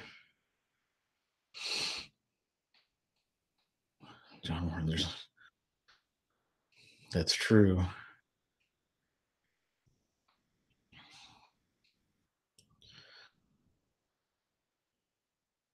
At some point, I'll get the dogs in here so you guys can see them. Actually, I got a picture on my phone. I can probably hold that up.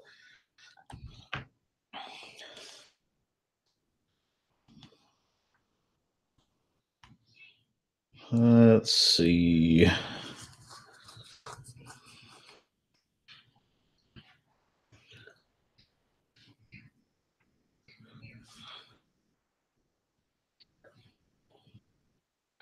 Okay, this was the other morning. They were sleeping.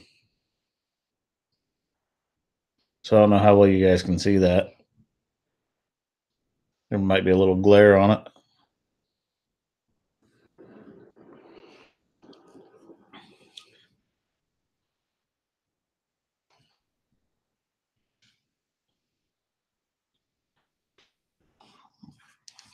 Oh, why don't I? I don't have Super Chat, Jason, because I'm not monetized yet.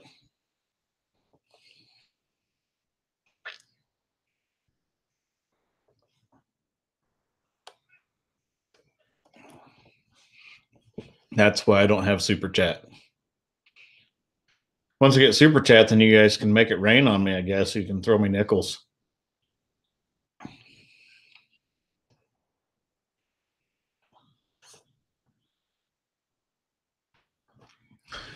And I don't understand the whole Super Chat thing all that much. I think what it is you can give money and then your comment stays at the top of the comment section for a determined length of time based on how much money you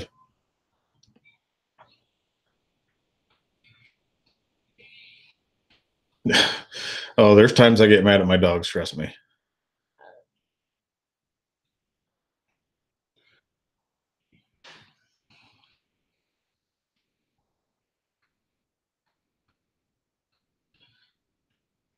You know, I think it is something that Wade would have to turn on. He may not know about it, so I probably ought to tell him about it. I think when you go into one part of your channel, you can go in and activate Super Chat.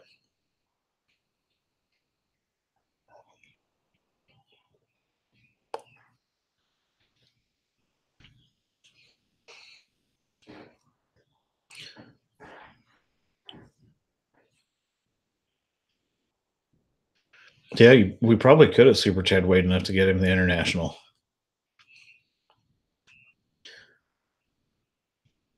Yeah, I'll let Wade know about it. He needs to go in and check that out. Let's Dig could do it too, but he doesn't do any live streams.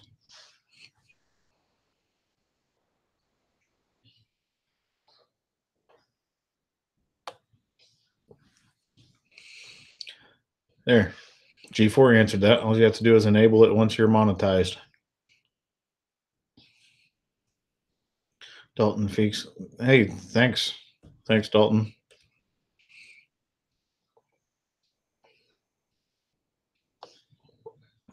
Oh, you told him to turn on Super Chat? Did he see the comment that you left, Jimmy? If not, I'll give him a call tomorrow or send him a text. Tell him to turn it on. Let's Dig should do live streams. I don't know if Let's Dig ever will do live streams. Up until just recently, he hasn't really hasn't really done any editing for the most part. He would just make a video and upload it.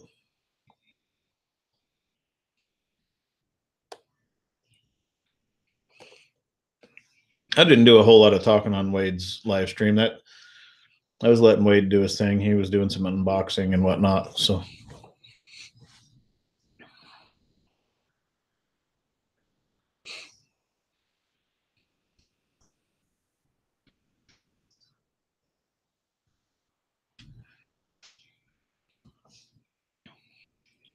I think Let's Dig's not liking that job that he's currently on.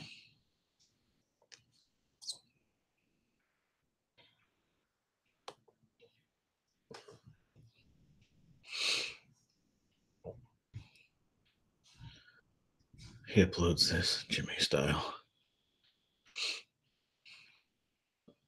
Jimmy's Tractor hasn't been uploading anything. Just saying. You know, I'm going to keep poking you on that until I see a new video from Jimmy's Tractor.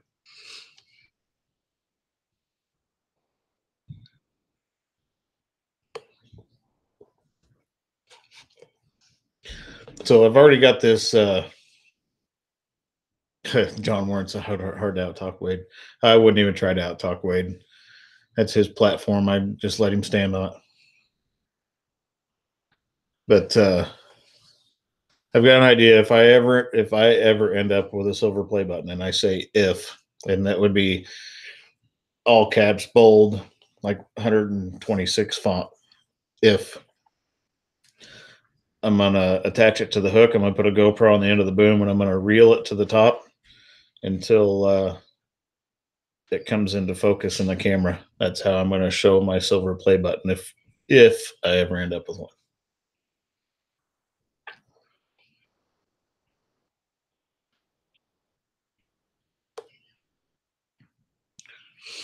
Mark Morrison would rather send you a check than super chat. That way half doesn't go to YouTube. I'm not sure how much of it goes to YouTube. If it's like their ad revenue, I think it's split 70-30, but I'm not sure. I don't know because I'm not monetized.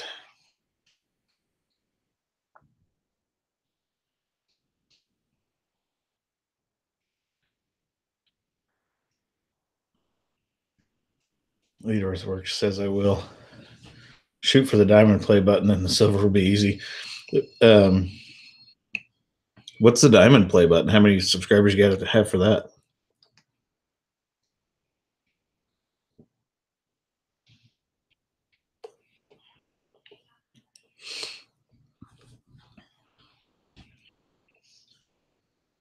Michael Owen, how does a channel get monetized? So you have to have over 1,000 subscribers and 4,000 watch hours in 12 months. And it's a running 12 months. So 4,000 watch hours and 1,000 subscribers. And then they will enter your channel into queue for, I forgot what they call it. But just to be analyzed and then determine whether or not they're going to start monetizing your channel. 10 million subscribers is a diamond. That's a lot of subscribers. I was happy to get to 1,000. And I was also happy that G4 beat me to 1,000. He beat me by 3 days, I think.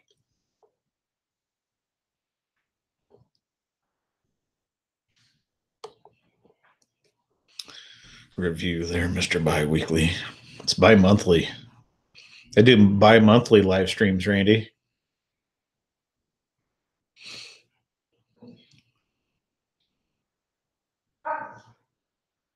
All right, who's a bit of a loner on the channel? What'd I miss?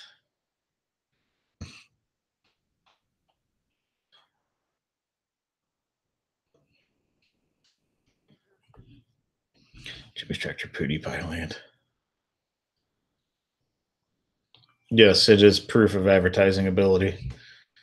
Because everything on this YouTube is focused towards YouTube making money, which YouTube's owned by Google, so it's focused to Google making money.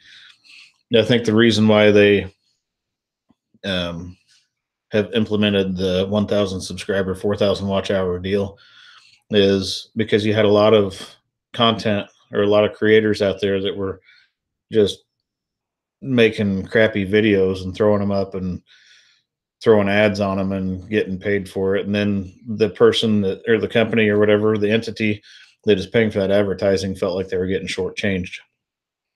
So they were threatening to pull their advertising off of YouTube. Well, YouTube probably went into panic mode and said, well, how are we going to prevent that? And the only way to prevent that, in their eyes, was to make sure that channels are producing content that people are going to watch. And the only way to do that is if a channel is gaining subscribers and watch hours, then people are obviously watching their content. It's picked up 2 new subscribers just off a live stream. Awesome. Now, PewDiePie is one of those that I've watched some of his stuff, and I don't get it. I just don't get it. Dude's making millions on YouTube, and I don't get it. But it is what it is.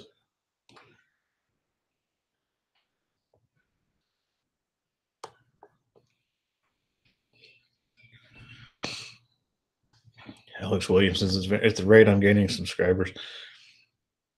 It has happened fairly rapidly.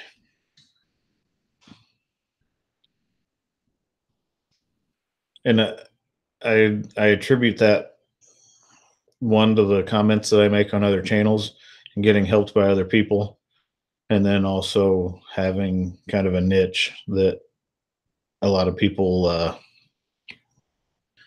don't have the ability to make the kind of content that I create. Not everybody's got a crane job.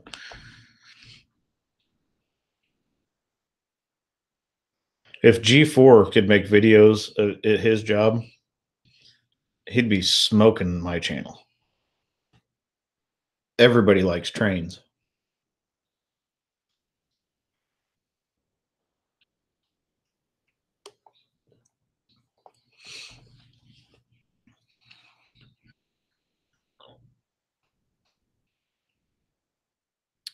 Oh, Jimmy's Tractor, it's a review issue. More than worthless videos need to make sure you're not offensive, whatever that means.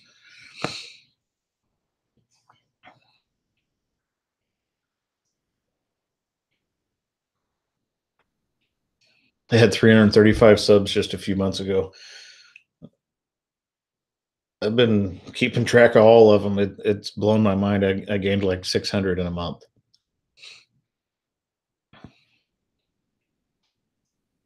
And now I'm not sure how many I'm averaging per day. I think it's like 21 a day or something.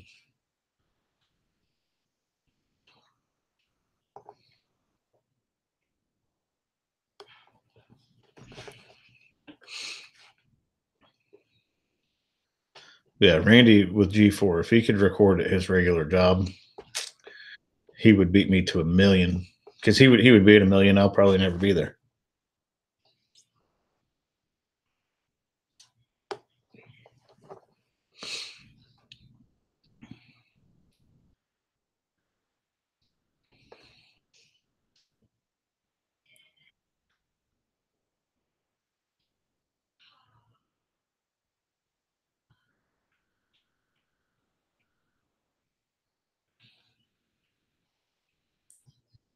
I don't know. I don't know how much a video generates for Google or YouTube.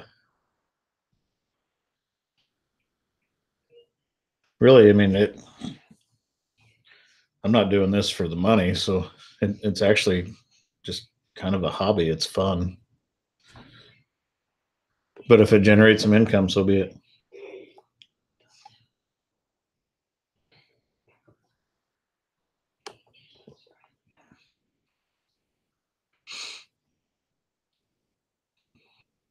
G4, I might go to work more often if I could record it. So Chris Rowland said, "To the top crane name means a lot to catch attention." My wife and daughter actually don't like the channel name. They thought it was kind of silly, but G4 Outdoors, Randy with G4 actually named my channel.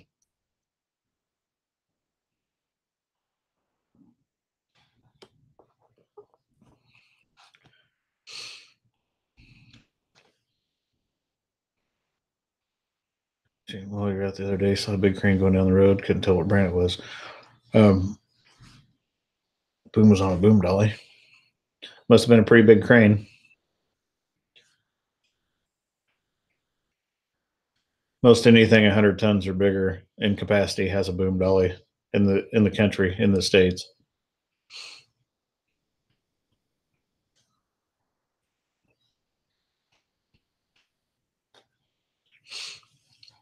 So when they do a channel review, they've actually got a physical person sitting there watching, watching the videos on a channel to review them.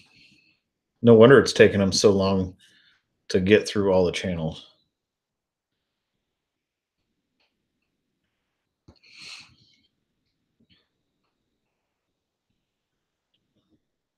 Jay McCracken, it should not be all. That's true.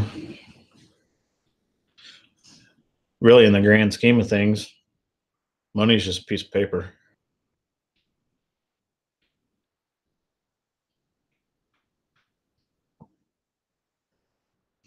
Michael Owen, I wish I could publish some of the test video we've had.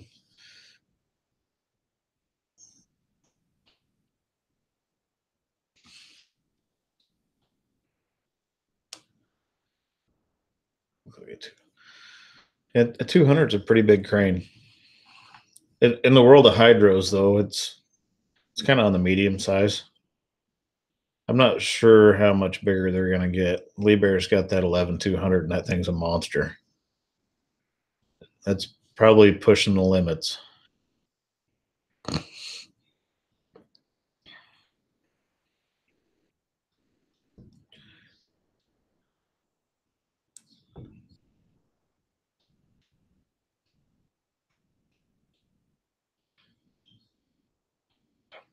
Actually, guitars, girls, green grass, and guns is 5Gs there, Randy.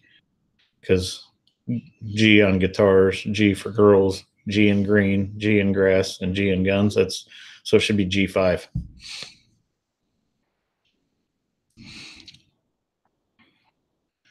Michael, I'm kind of cool chucking a laugh out of a C-130. We have a lot of C-130s that fly around here because we have a air guard base that's just on the other side of the river, and they're assigned a fleet of C-130s.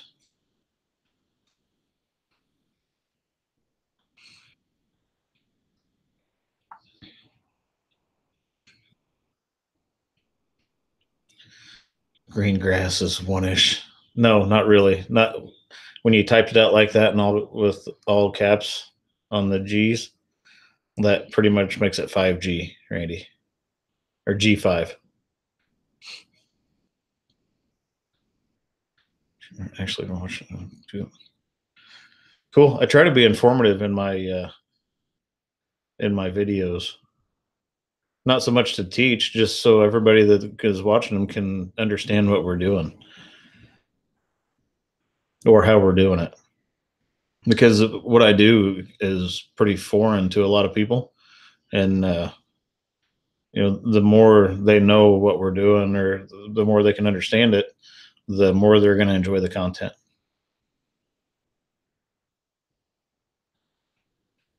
The first G is silent. Oh, that's funny.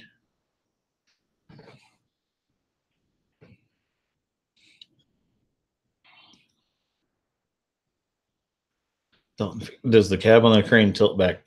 Actually, the inside of the cab tilts, and on a video that I've got coming up, it'll probably be in 7 or 8 days, I show that. But the seat and the controls and all the computer screens and everything, that does tilt inside the cab. So if I've got something that's pretty much straight up, then I don't have to constantly look up. But I don't use it enough, so I don't really like operating that way. And the reason why is when it's got me leaned back and I turn, then it gives me kind of a strange sensation. It actually makes me feel like I'm tipping over. So I don't use it very often. Typically, I'll use it if I'm sitting on a job and I haven't moved for quite a while.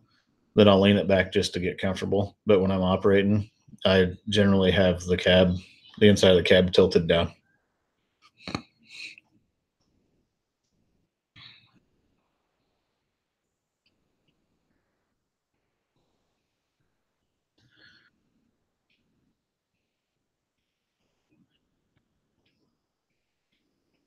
Martinsburg, Charleston. Huh. C-17 is a big plane. Then C-5s are huge. I've got a brother that was a loadmaster on a C-141, which the C-17 replaced it.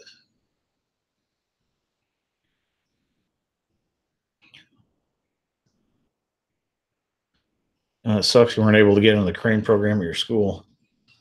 That's neat, though, that your school started it.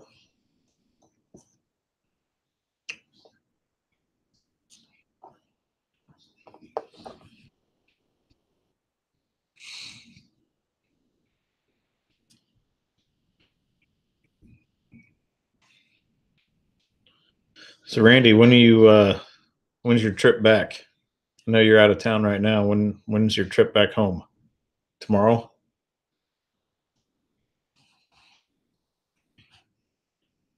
Jason works a lot. Just got a Leeds video notification waiting on Jimmy's tractor now.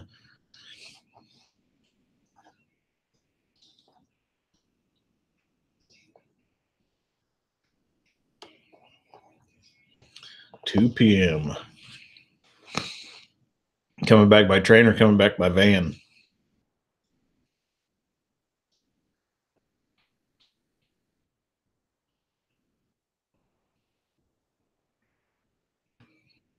I'm drinking the shake. It's not getting soupy. It's good.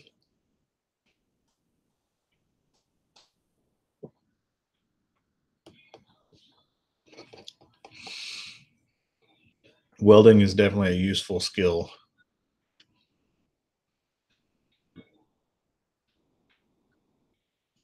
Jimmy's tractor has real issues in mind all the time.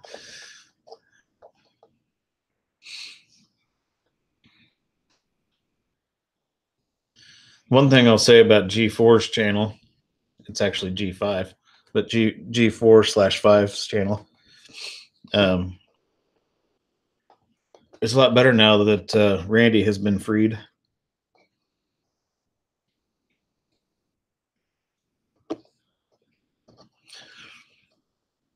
Wow, he's a piston engine troubleshooter for the Globemaster C-120. Wow. I can't believe that they ran, well, I guess I can believe they ran piston engines, but that just blows my mind that they were putting planes that big in the air without turbines, or at least turbo props. So his daughter more supportive. Yeah, I don't know, Mark. It's a toss-up.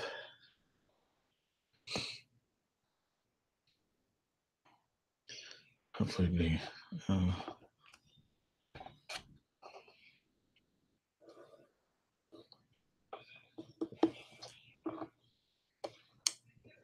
G4, I took control.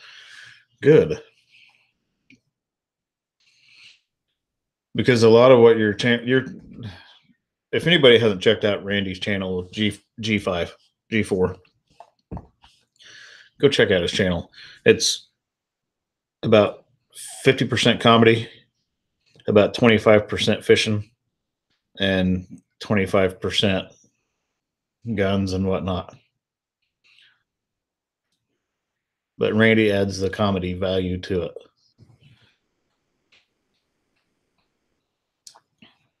Michael Owen, I was late 50, 28 cylinder engines. That's enormous.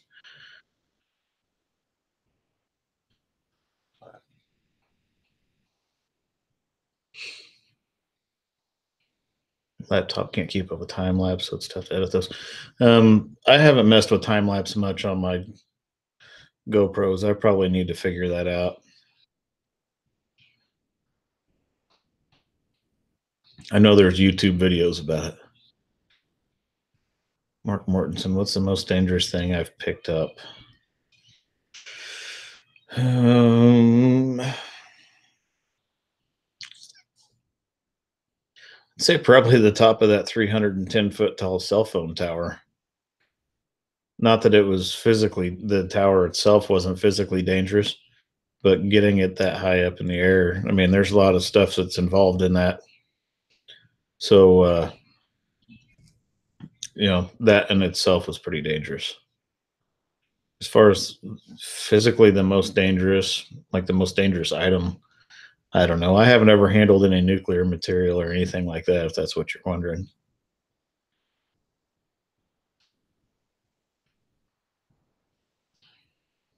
Alex Williamson's Adventures. Wondering if I'm on a very long construction job, just have to wait. You ever just turn the engine off, sit back, and listen to what's going on outside? I absolutely do. If the weather's nice, I'll slide the door open and just sit there and watch people do their thing.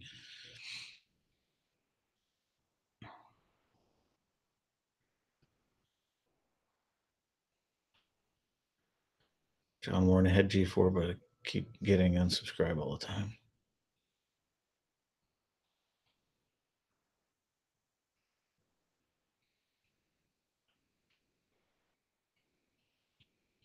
There is a lot of wind up that high, Michael. Gonna use time lapse when you do this. I want to see those Skyline engines when you do them. That's gonna be ridiculous. Didn't you say one of them is gonna be like 1,200 horse?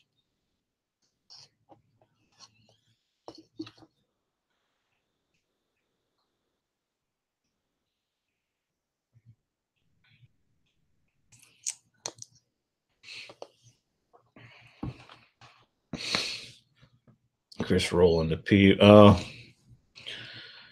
all right. I'll stop doing that. Missed something or been shorted. Didn't mean to have you miss something or short you.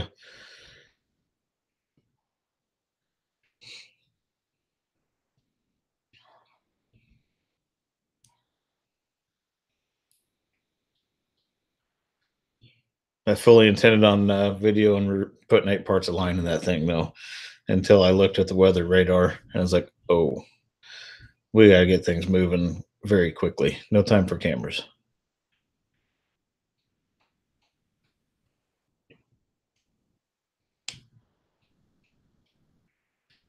Yeah, Elite Earthworks likes time lapse because dirt can be slow. Crane work can be incredibly slow as well. Well, you guys saw that propane tank. I didn't speed that up. That was real time, and what it took me about 10 minutes to get the tank from one side of me to the other side of me.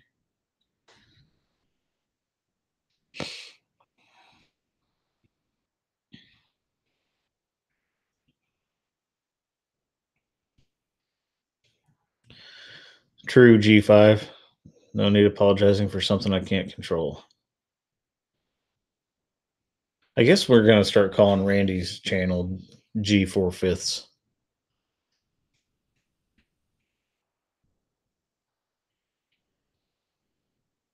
You need to change that, Randy. You need to. It needs to be like, hang on.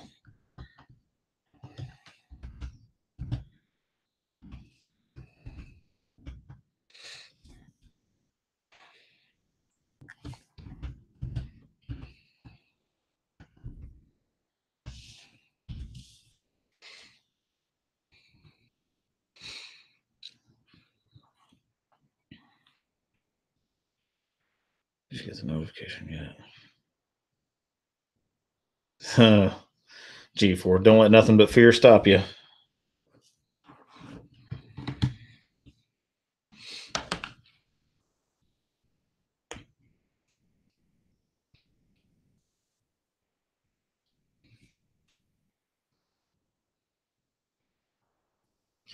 You can't even lift your boot that high, so I'm not too scared.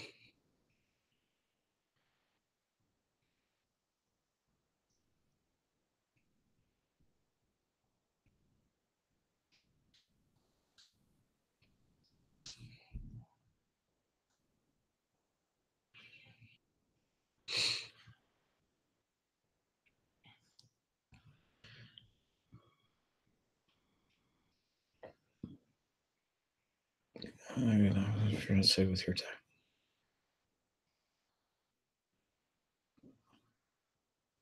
I don't know what Jimmy's Tractor and Jason Works a Lot got going on there, but they're doing some behind the scenes stuff, I think.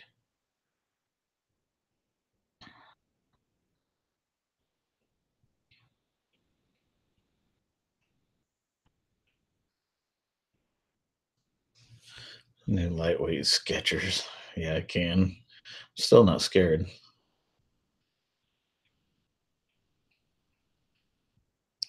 Mark Mortensen wasn't sure if those big propane tanks are bad.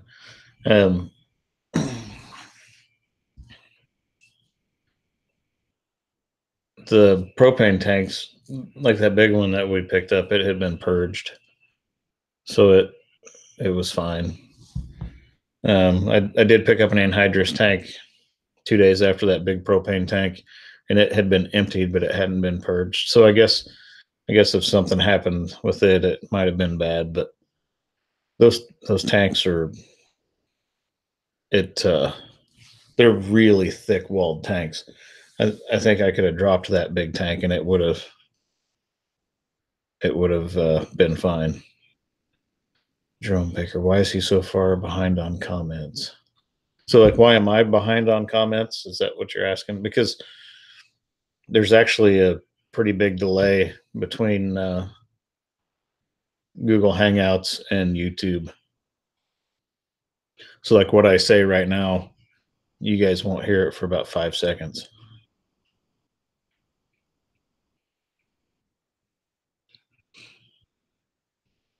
Slow reader, but good at crane moves.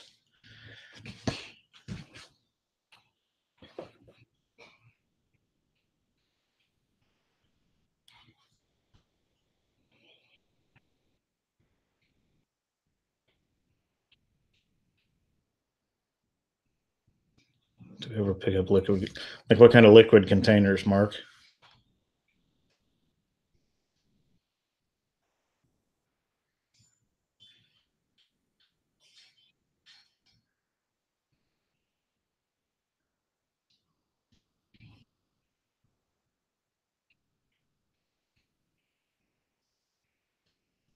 Michael only handled tanks in Kuwait. Some had tracks blown off. Different kind of tanks. Jimmy's tractor. What's the tattoo? This one. So that's actually I've got a few. This was from a long time ago. But this one, it's got my wife's name and my daughter's name and my son's name in it, and then our last name on the inside.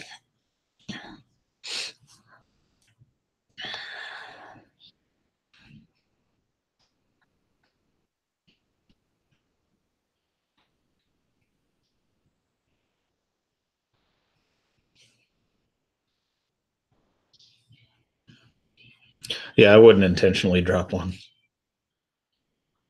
Like, oh, I thought you liked the pun. Yeah, I liked the pun. That was punny.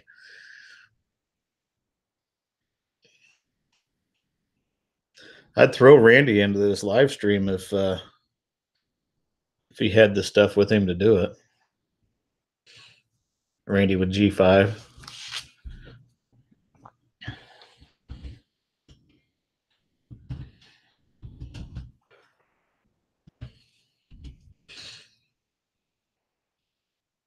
It says it's the Teletubby sunshine.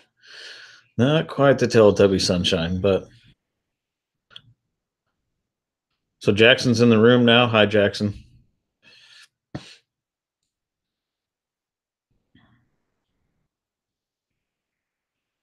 So is Katie still watching? She's being awfully quiet.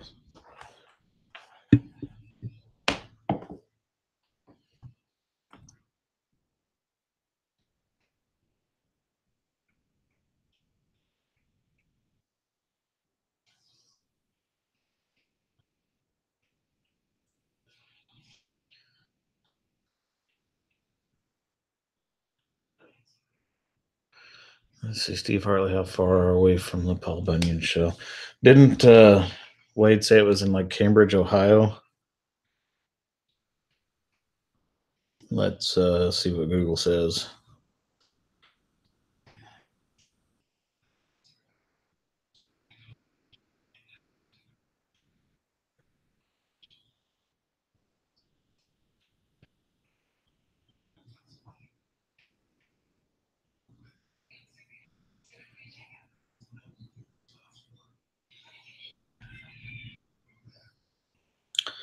Uh, 11 hours, 11 and a half hours.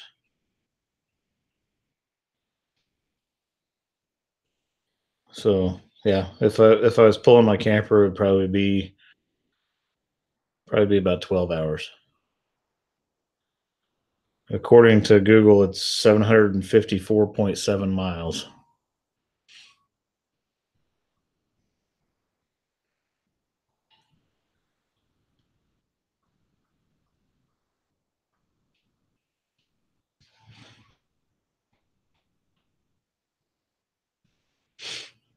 So yeah, that's gonna be a drive.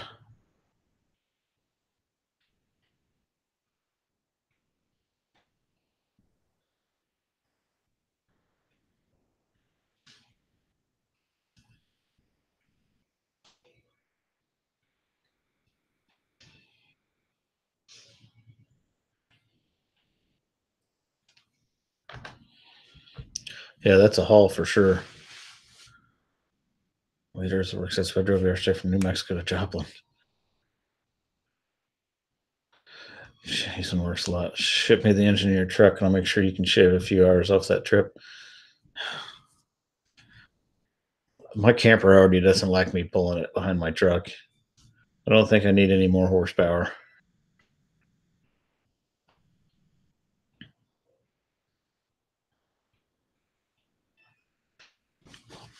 I took it out last fall. We were driving through Kansas City traffic. It was Labor Day weekend, and my camper's 36 feet long, and I was pulling it like it was not back there.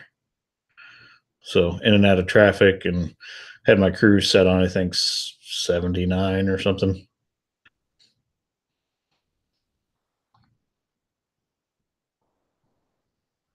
Jason Worsley, everybody needs more horsepower. Nope, no fifth wheel. Mine's a bumper hitch.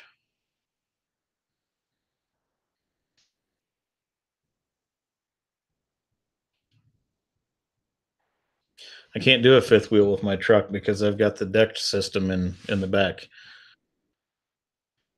So I'll actually Decked has been bugging me to make a video and send it to them. So I'm going to make a video and put it on my YouTube channel. If they want to watch it, then they can watch it.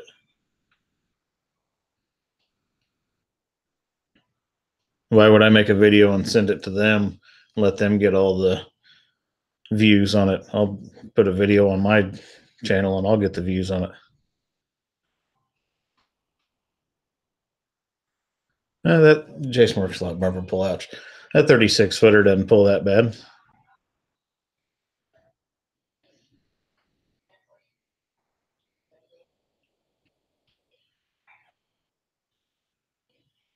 There's a lot behind you though.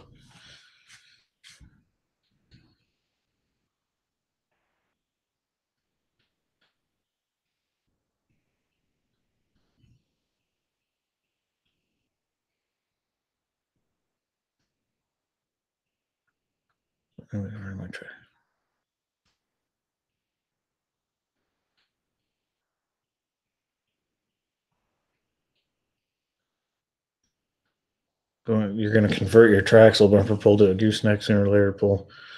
So it must be a like a flatbed trailer for hauling equipment and whatnot, I'm guessing.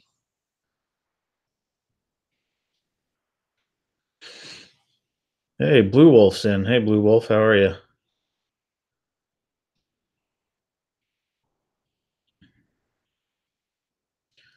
How's the crane? The crane's good. It needs a bath. It's filthy dirty. Oh, there's G45.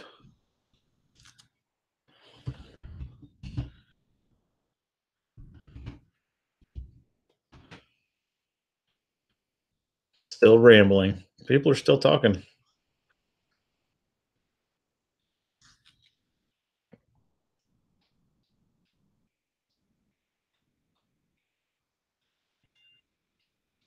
So I guess we should vote. Since Randy's channel is guitars, guns, green grass, and girls, who thinks he should change his name to G5?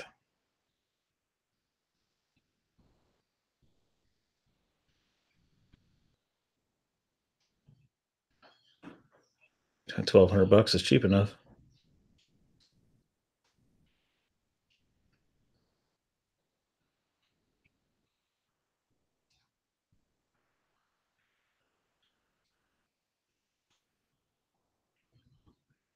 I like G4 fifths the best. Yeah. Hey guys, thanks, man. I enjoy all you guys watching it. Jimmy's tractor, Bomber 40. Christopher Lund. See, Randy, the votes are coming in. G5.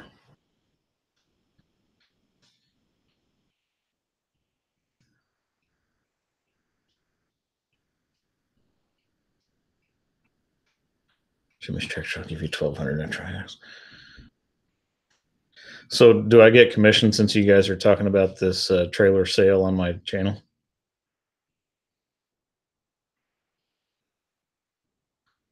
Randy got his first product endorsement. What was it? What are you endorsing? G5? G4/5?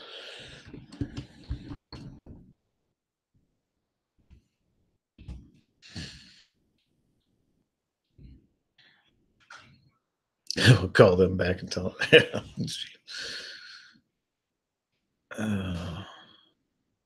Why do you want my 6.7 Cummins, Jason?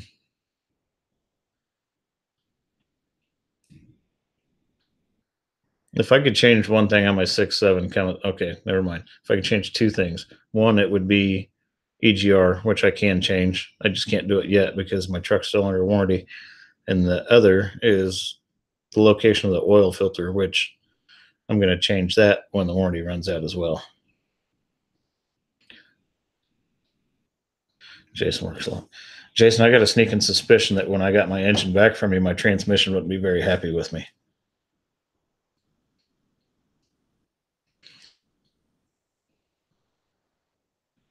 The 68 RFE and those are not known for being very durable. Compound turbos. That's why you like that 08 6.4 that your wife's got, because it's got compound turbos.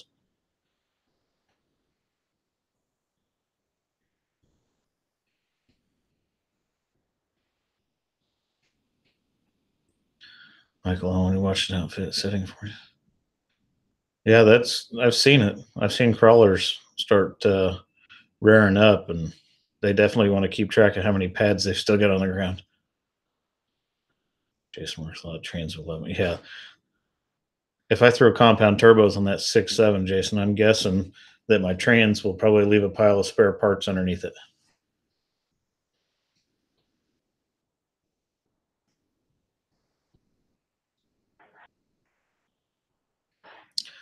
There's another one for G5.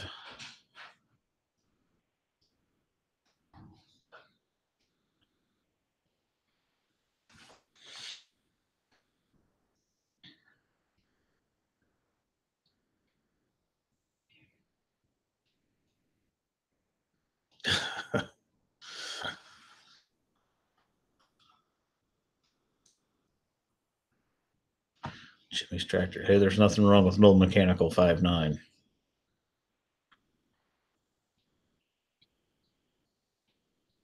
They weren't known to be the most powerful out there, but man, will they last a long time. Is this the truck channel now? But we're just talking about whatever, Blue Wolf, so you can throw in whatever you want to talk about. We'll talk about it.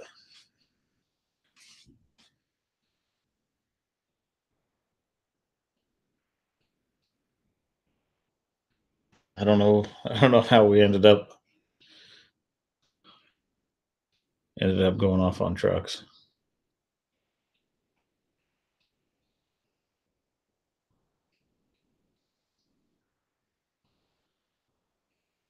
Steve Hartley, I would agree. Randy needs to change it to G5. Michael Owen is having an autocorrect meltdown.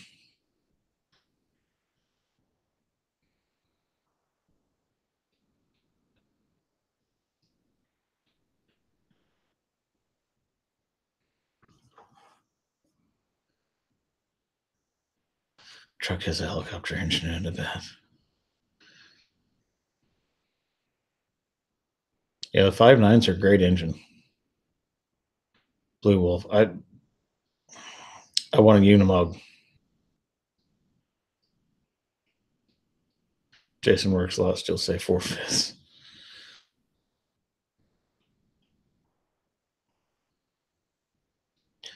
Yeah, the old 7.3 Fords were a good engine too.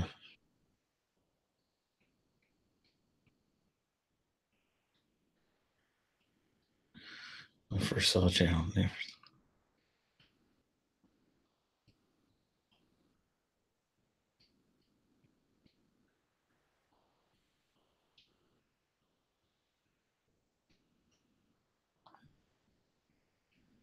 I don't know that your Unimog would like towing the old crane.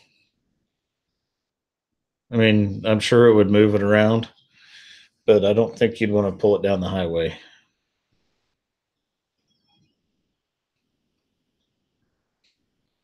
Dual C15. That would make a pretty cool rat rod project.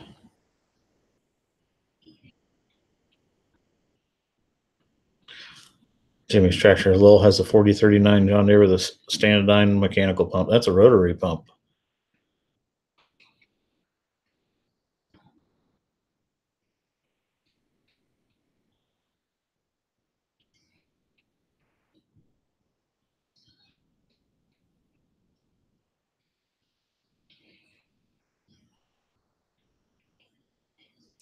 Yeah, Jerome, there is sometimes there's a huge delay, and I don't know what it is.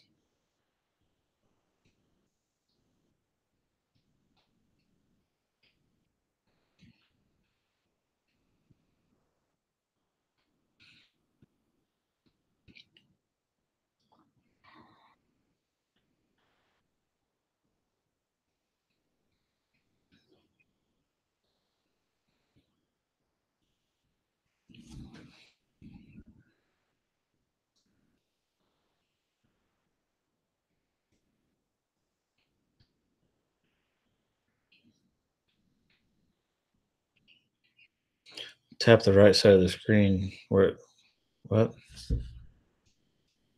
Oh, Jerome tapped the right side of the screen. So am I that laggy on everybody else's, or is it just on Jerome's?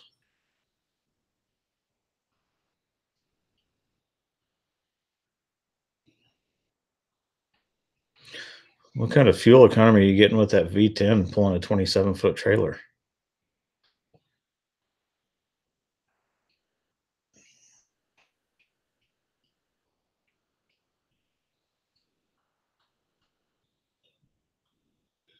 Huh.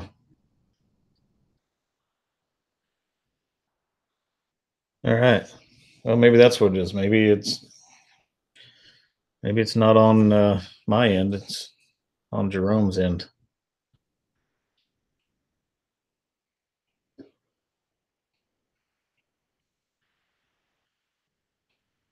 How many gallons per mile?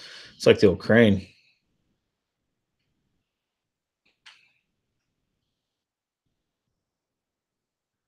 Same as without an 8 miles per gallon.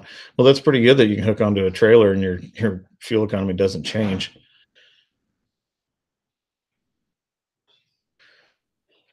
I know with my 6.7 Cummins pulling my camper at 79 miles an hour, I'll get about 7.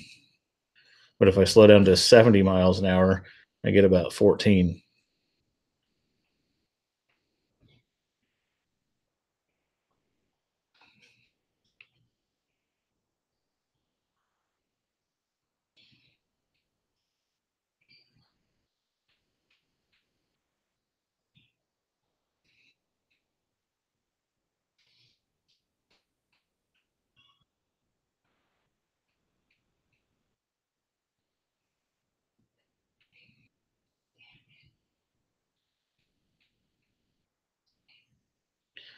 Dalton thinks I should look into a little big rig.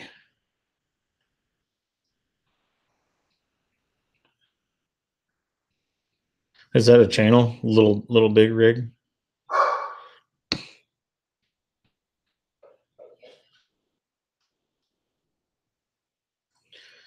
Yeah, that's for certain.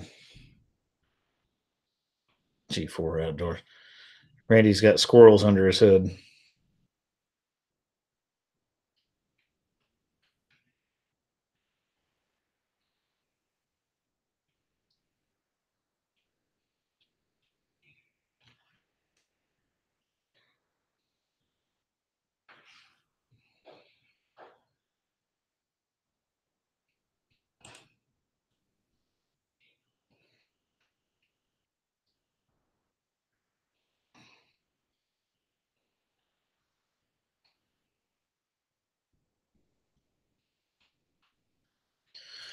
Tell me about it. Yeah, well, even in '01, there were some good diesels on the market.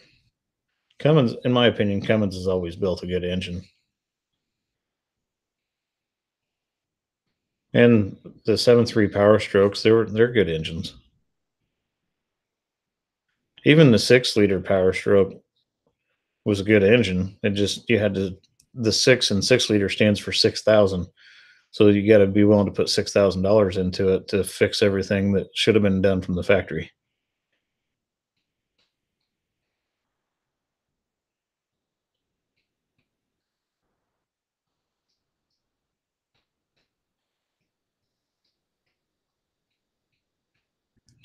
I still want to see the Unimog Blue Wolf. You're gonna have to take some pictures and email them to me.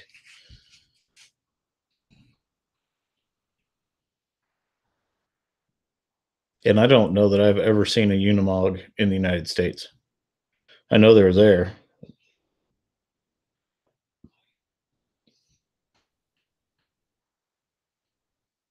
Yeah, see, Randy liked the 7.3 over his 6.0. I liked my 6.0, but I had to, like I said, I had to spend a bunch of money on it and do a bunch of work to it until I got it to the point that I liked it. James Bergen's actually looking to add a crane to my diecast collection in a few months, looking for around for a nice one. I like the one that I've got. I don't know that you've seen it. Let's see, we'll get it out here.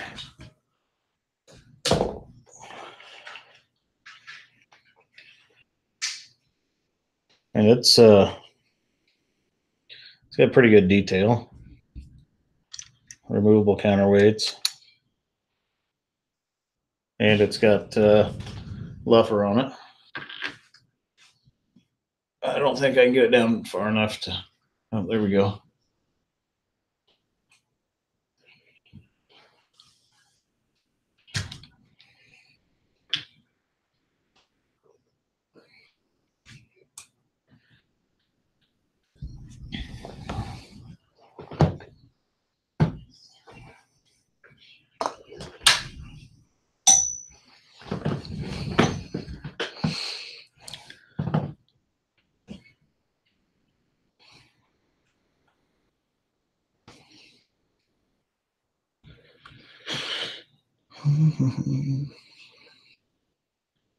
Check with the Cummins. It's an Allison Super Duty frame. Actually, I would might catch some flack for this, but I'll take a Ford torque shift over an Allison.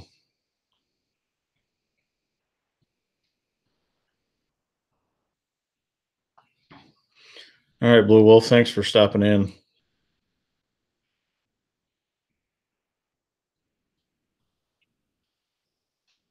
Send me some pictures of that Unimog too, please. I'd love to see it. Mark Mortensen, they were loud. Yeah, they are loud, and they still are loud.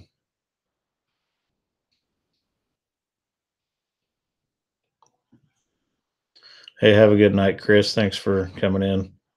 Next video, I'll try to have a video up Tuesday. See if we can get one out then. If not, it might be Wednesday.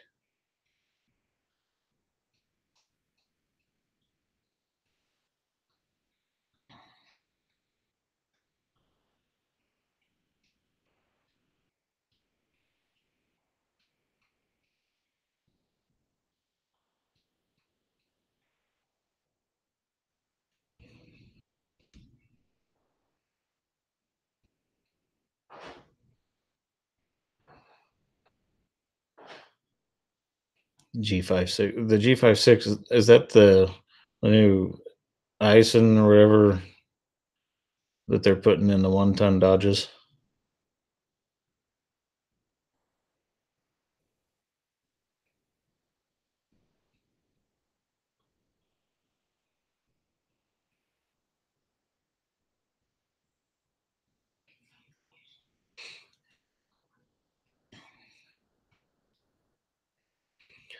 Jason Merciless got a few Allison certs. Yeah, there really aren't anything spectacular. They're good at what they do. They're good at allowing you to have a lot of control of your engine, like as far as for engine braking and whatnot. G4 Outdoors. Good night, Randy, with G5. I'll give you a shout sometime tomorrow. Yeah, the Allisons are really good at giving you a lot of control, but as far as durability, I don't think they're anything spectacular. I think the Ford torque shift is a stouter transmission, which I'm probably gonna, like I said, I'm probably gonna catch some flack for it.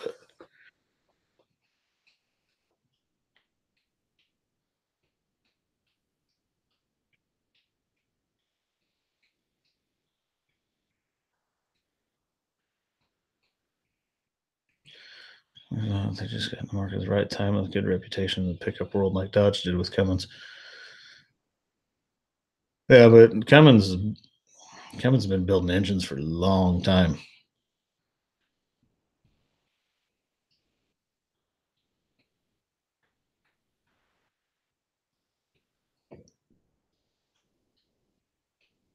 Oh, a little bit Greek is a can't turn my pickup into a semi. Yeah, I don't need that.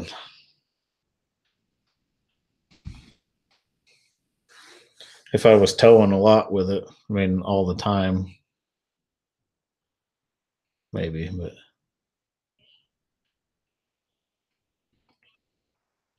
oh, yeah, agreed. Jason works a lot right, and that's why Dodge took off in sales when they went with Cummins. Yeah, it's because of the Cummins name.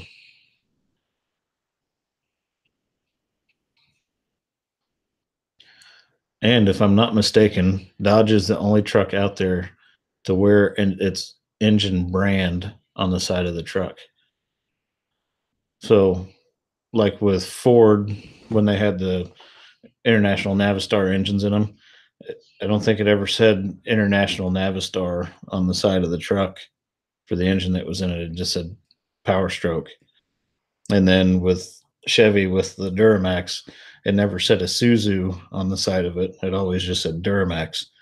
But Dodge has the big Cummins logo right on the truck.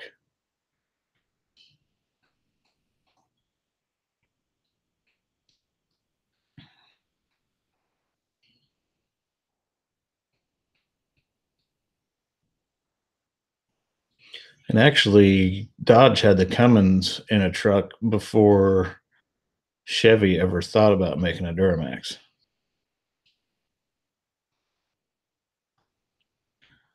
I think they rolled out the Cummins in what, 93?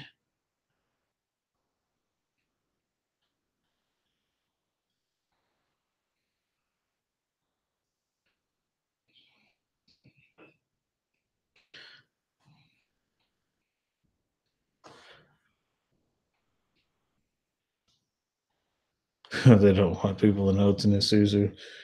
When they did the Duramax, they were given the option. They were looking at Caterpillar and they were looking at Isuzu, and they went with the Isuzu.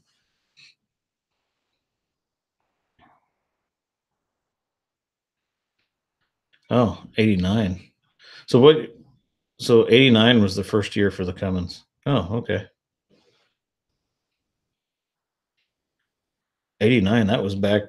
I think Ford had a. Didn't Ford have a diesel in 89 that was made by International Navistar, but it was a non-turbo, I think. Yeah, there it is. 69 and 82. Yeah.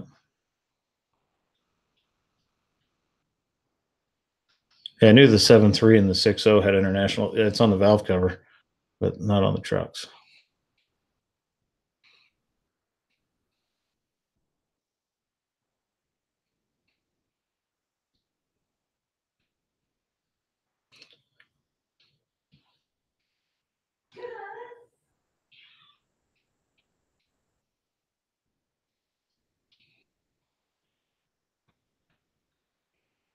Dalton Fix had a 6.2. Yeah, the 6.2s were not very good.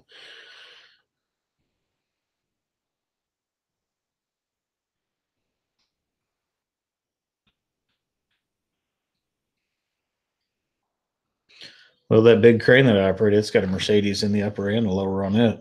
And actually, our 100 tons got a Mercedes in the upper and lower on that one as well.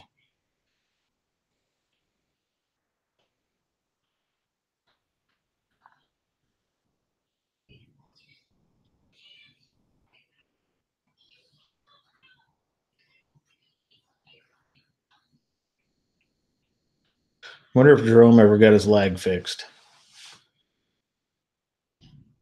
Wonder if he fixed the lag or just said heck with it and bailed out.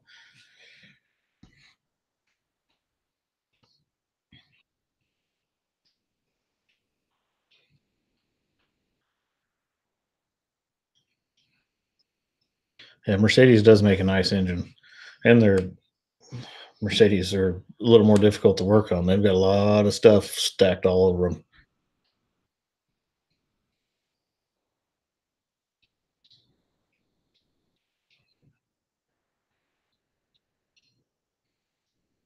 Oh, perfect. Jerome got it fixed.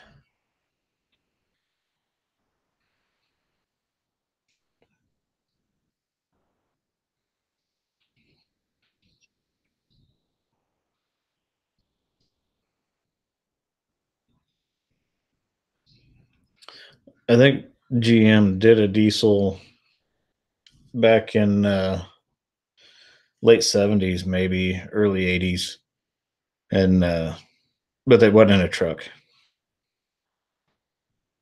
I think they did a diesel in some of the cars. It was I think it was a converted 350 Olds.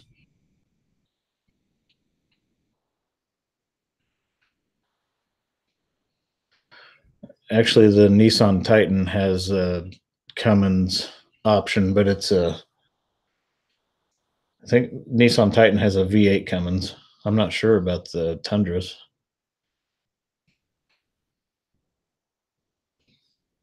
Rainbow's a clown.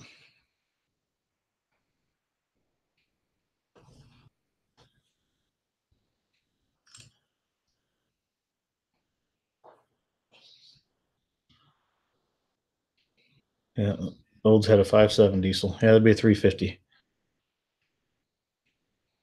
Yeah, total POS. That is a fact.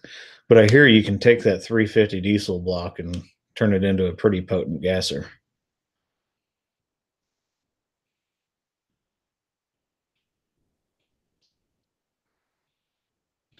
I don't know that they had one in the Blazer. I'm not sure.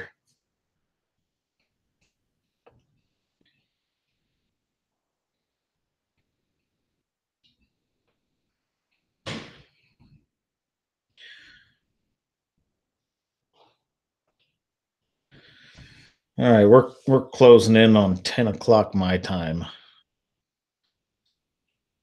So it is 9:54 according to my computer. Just rolled the 9:55.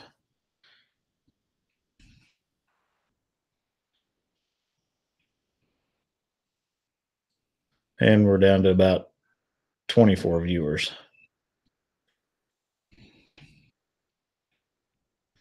So I'm probably going to kill this at 10 o'clock. We'll shut down the live stream.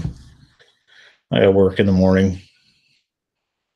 Got to be up at 5 a.m.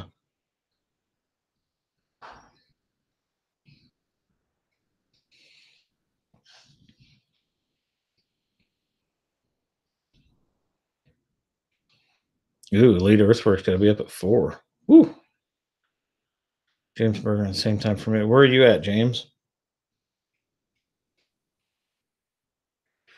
Jimmy's Tractor's got to be up at 9. That's 8 a.m. our time. No, 7 a.m. Hey, good night, Jason. Have fun at work. Louisiana. You're down there where the food's good and the mosquitoes are big.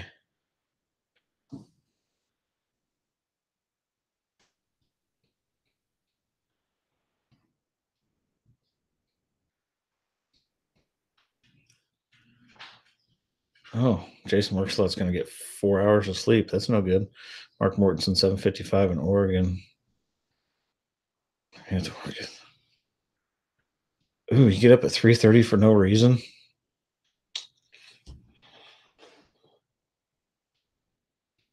That's pretty early. Oh, yeah. It's also very hot and humid. Jimmy's Tractor started killing me. It was 10 hours of sleep. Jason works a lot. That's not enough sleep, man. 4 hours a day.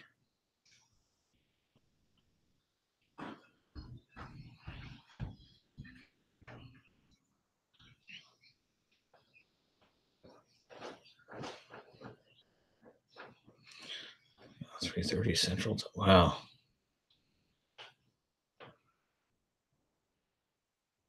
I guess I'll quit griping about 5 a.m.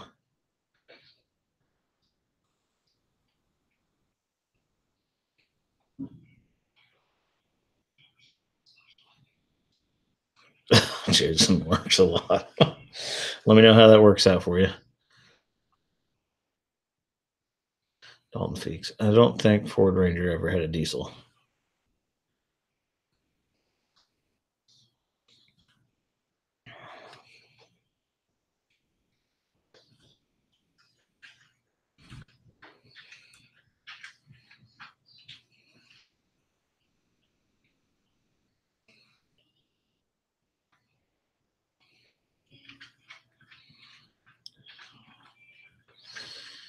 Yeah. Who can sleep 10 hours, 2 to 4 is all I can do.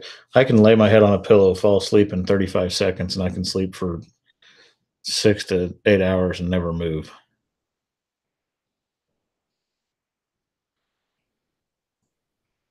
Check on Twitter because I'm sure we'll hear it. That's no kidding.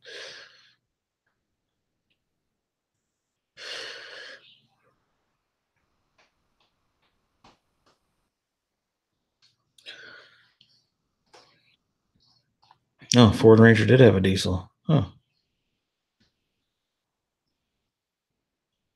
Hey, good night, Elite. Everybody go check out Elite Earthworks. See if we can get him up to 100.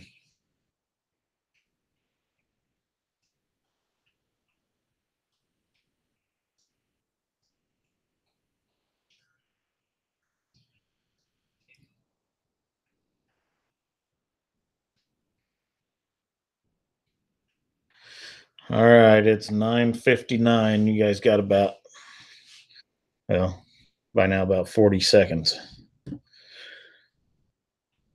I appreciate everybody jumping in. I appreciate everybody watching and everybody subscribing, watching my content, commenting. You guys are amazing and definitely humble me.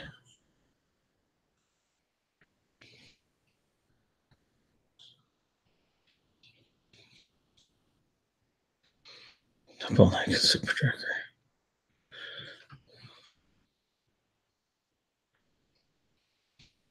John Warney's at 74. All right. Michael Owen, thanks. You guys all have a safe week as well. I'll do another one in 2 weeks. So we'll figure 6 p.m. Central 2 weeks from today. So thanks again. And I am out.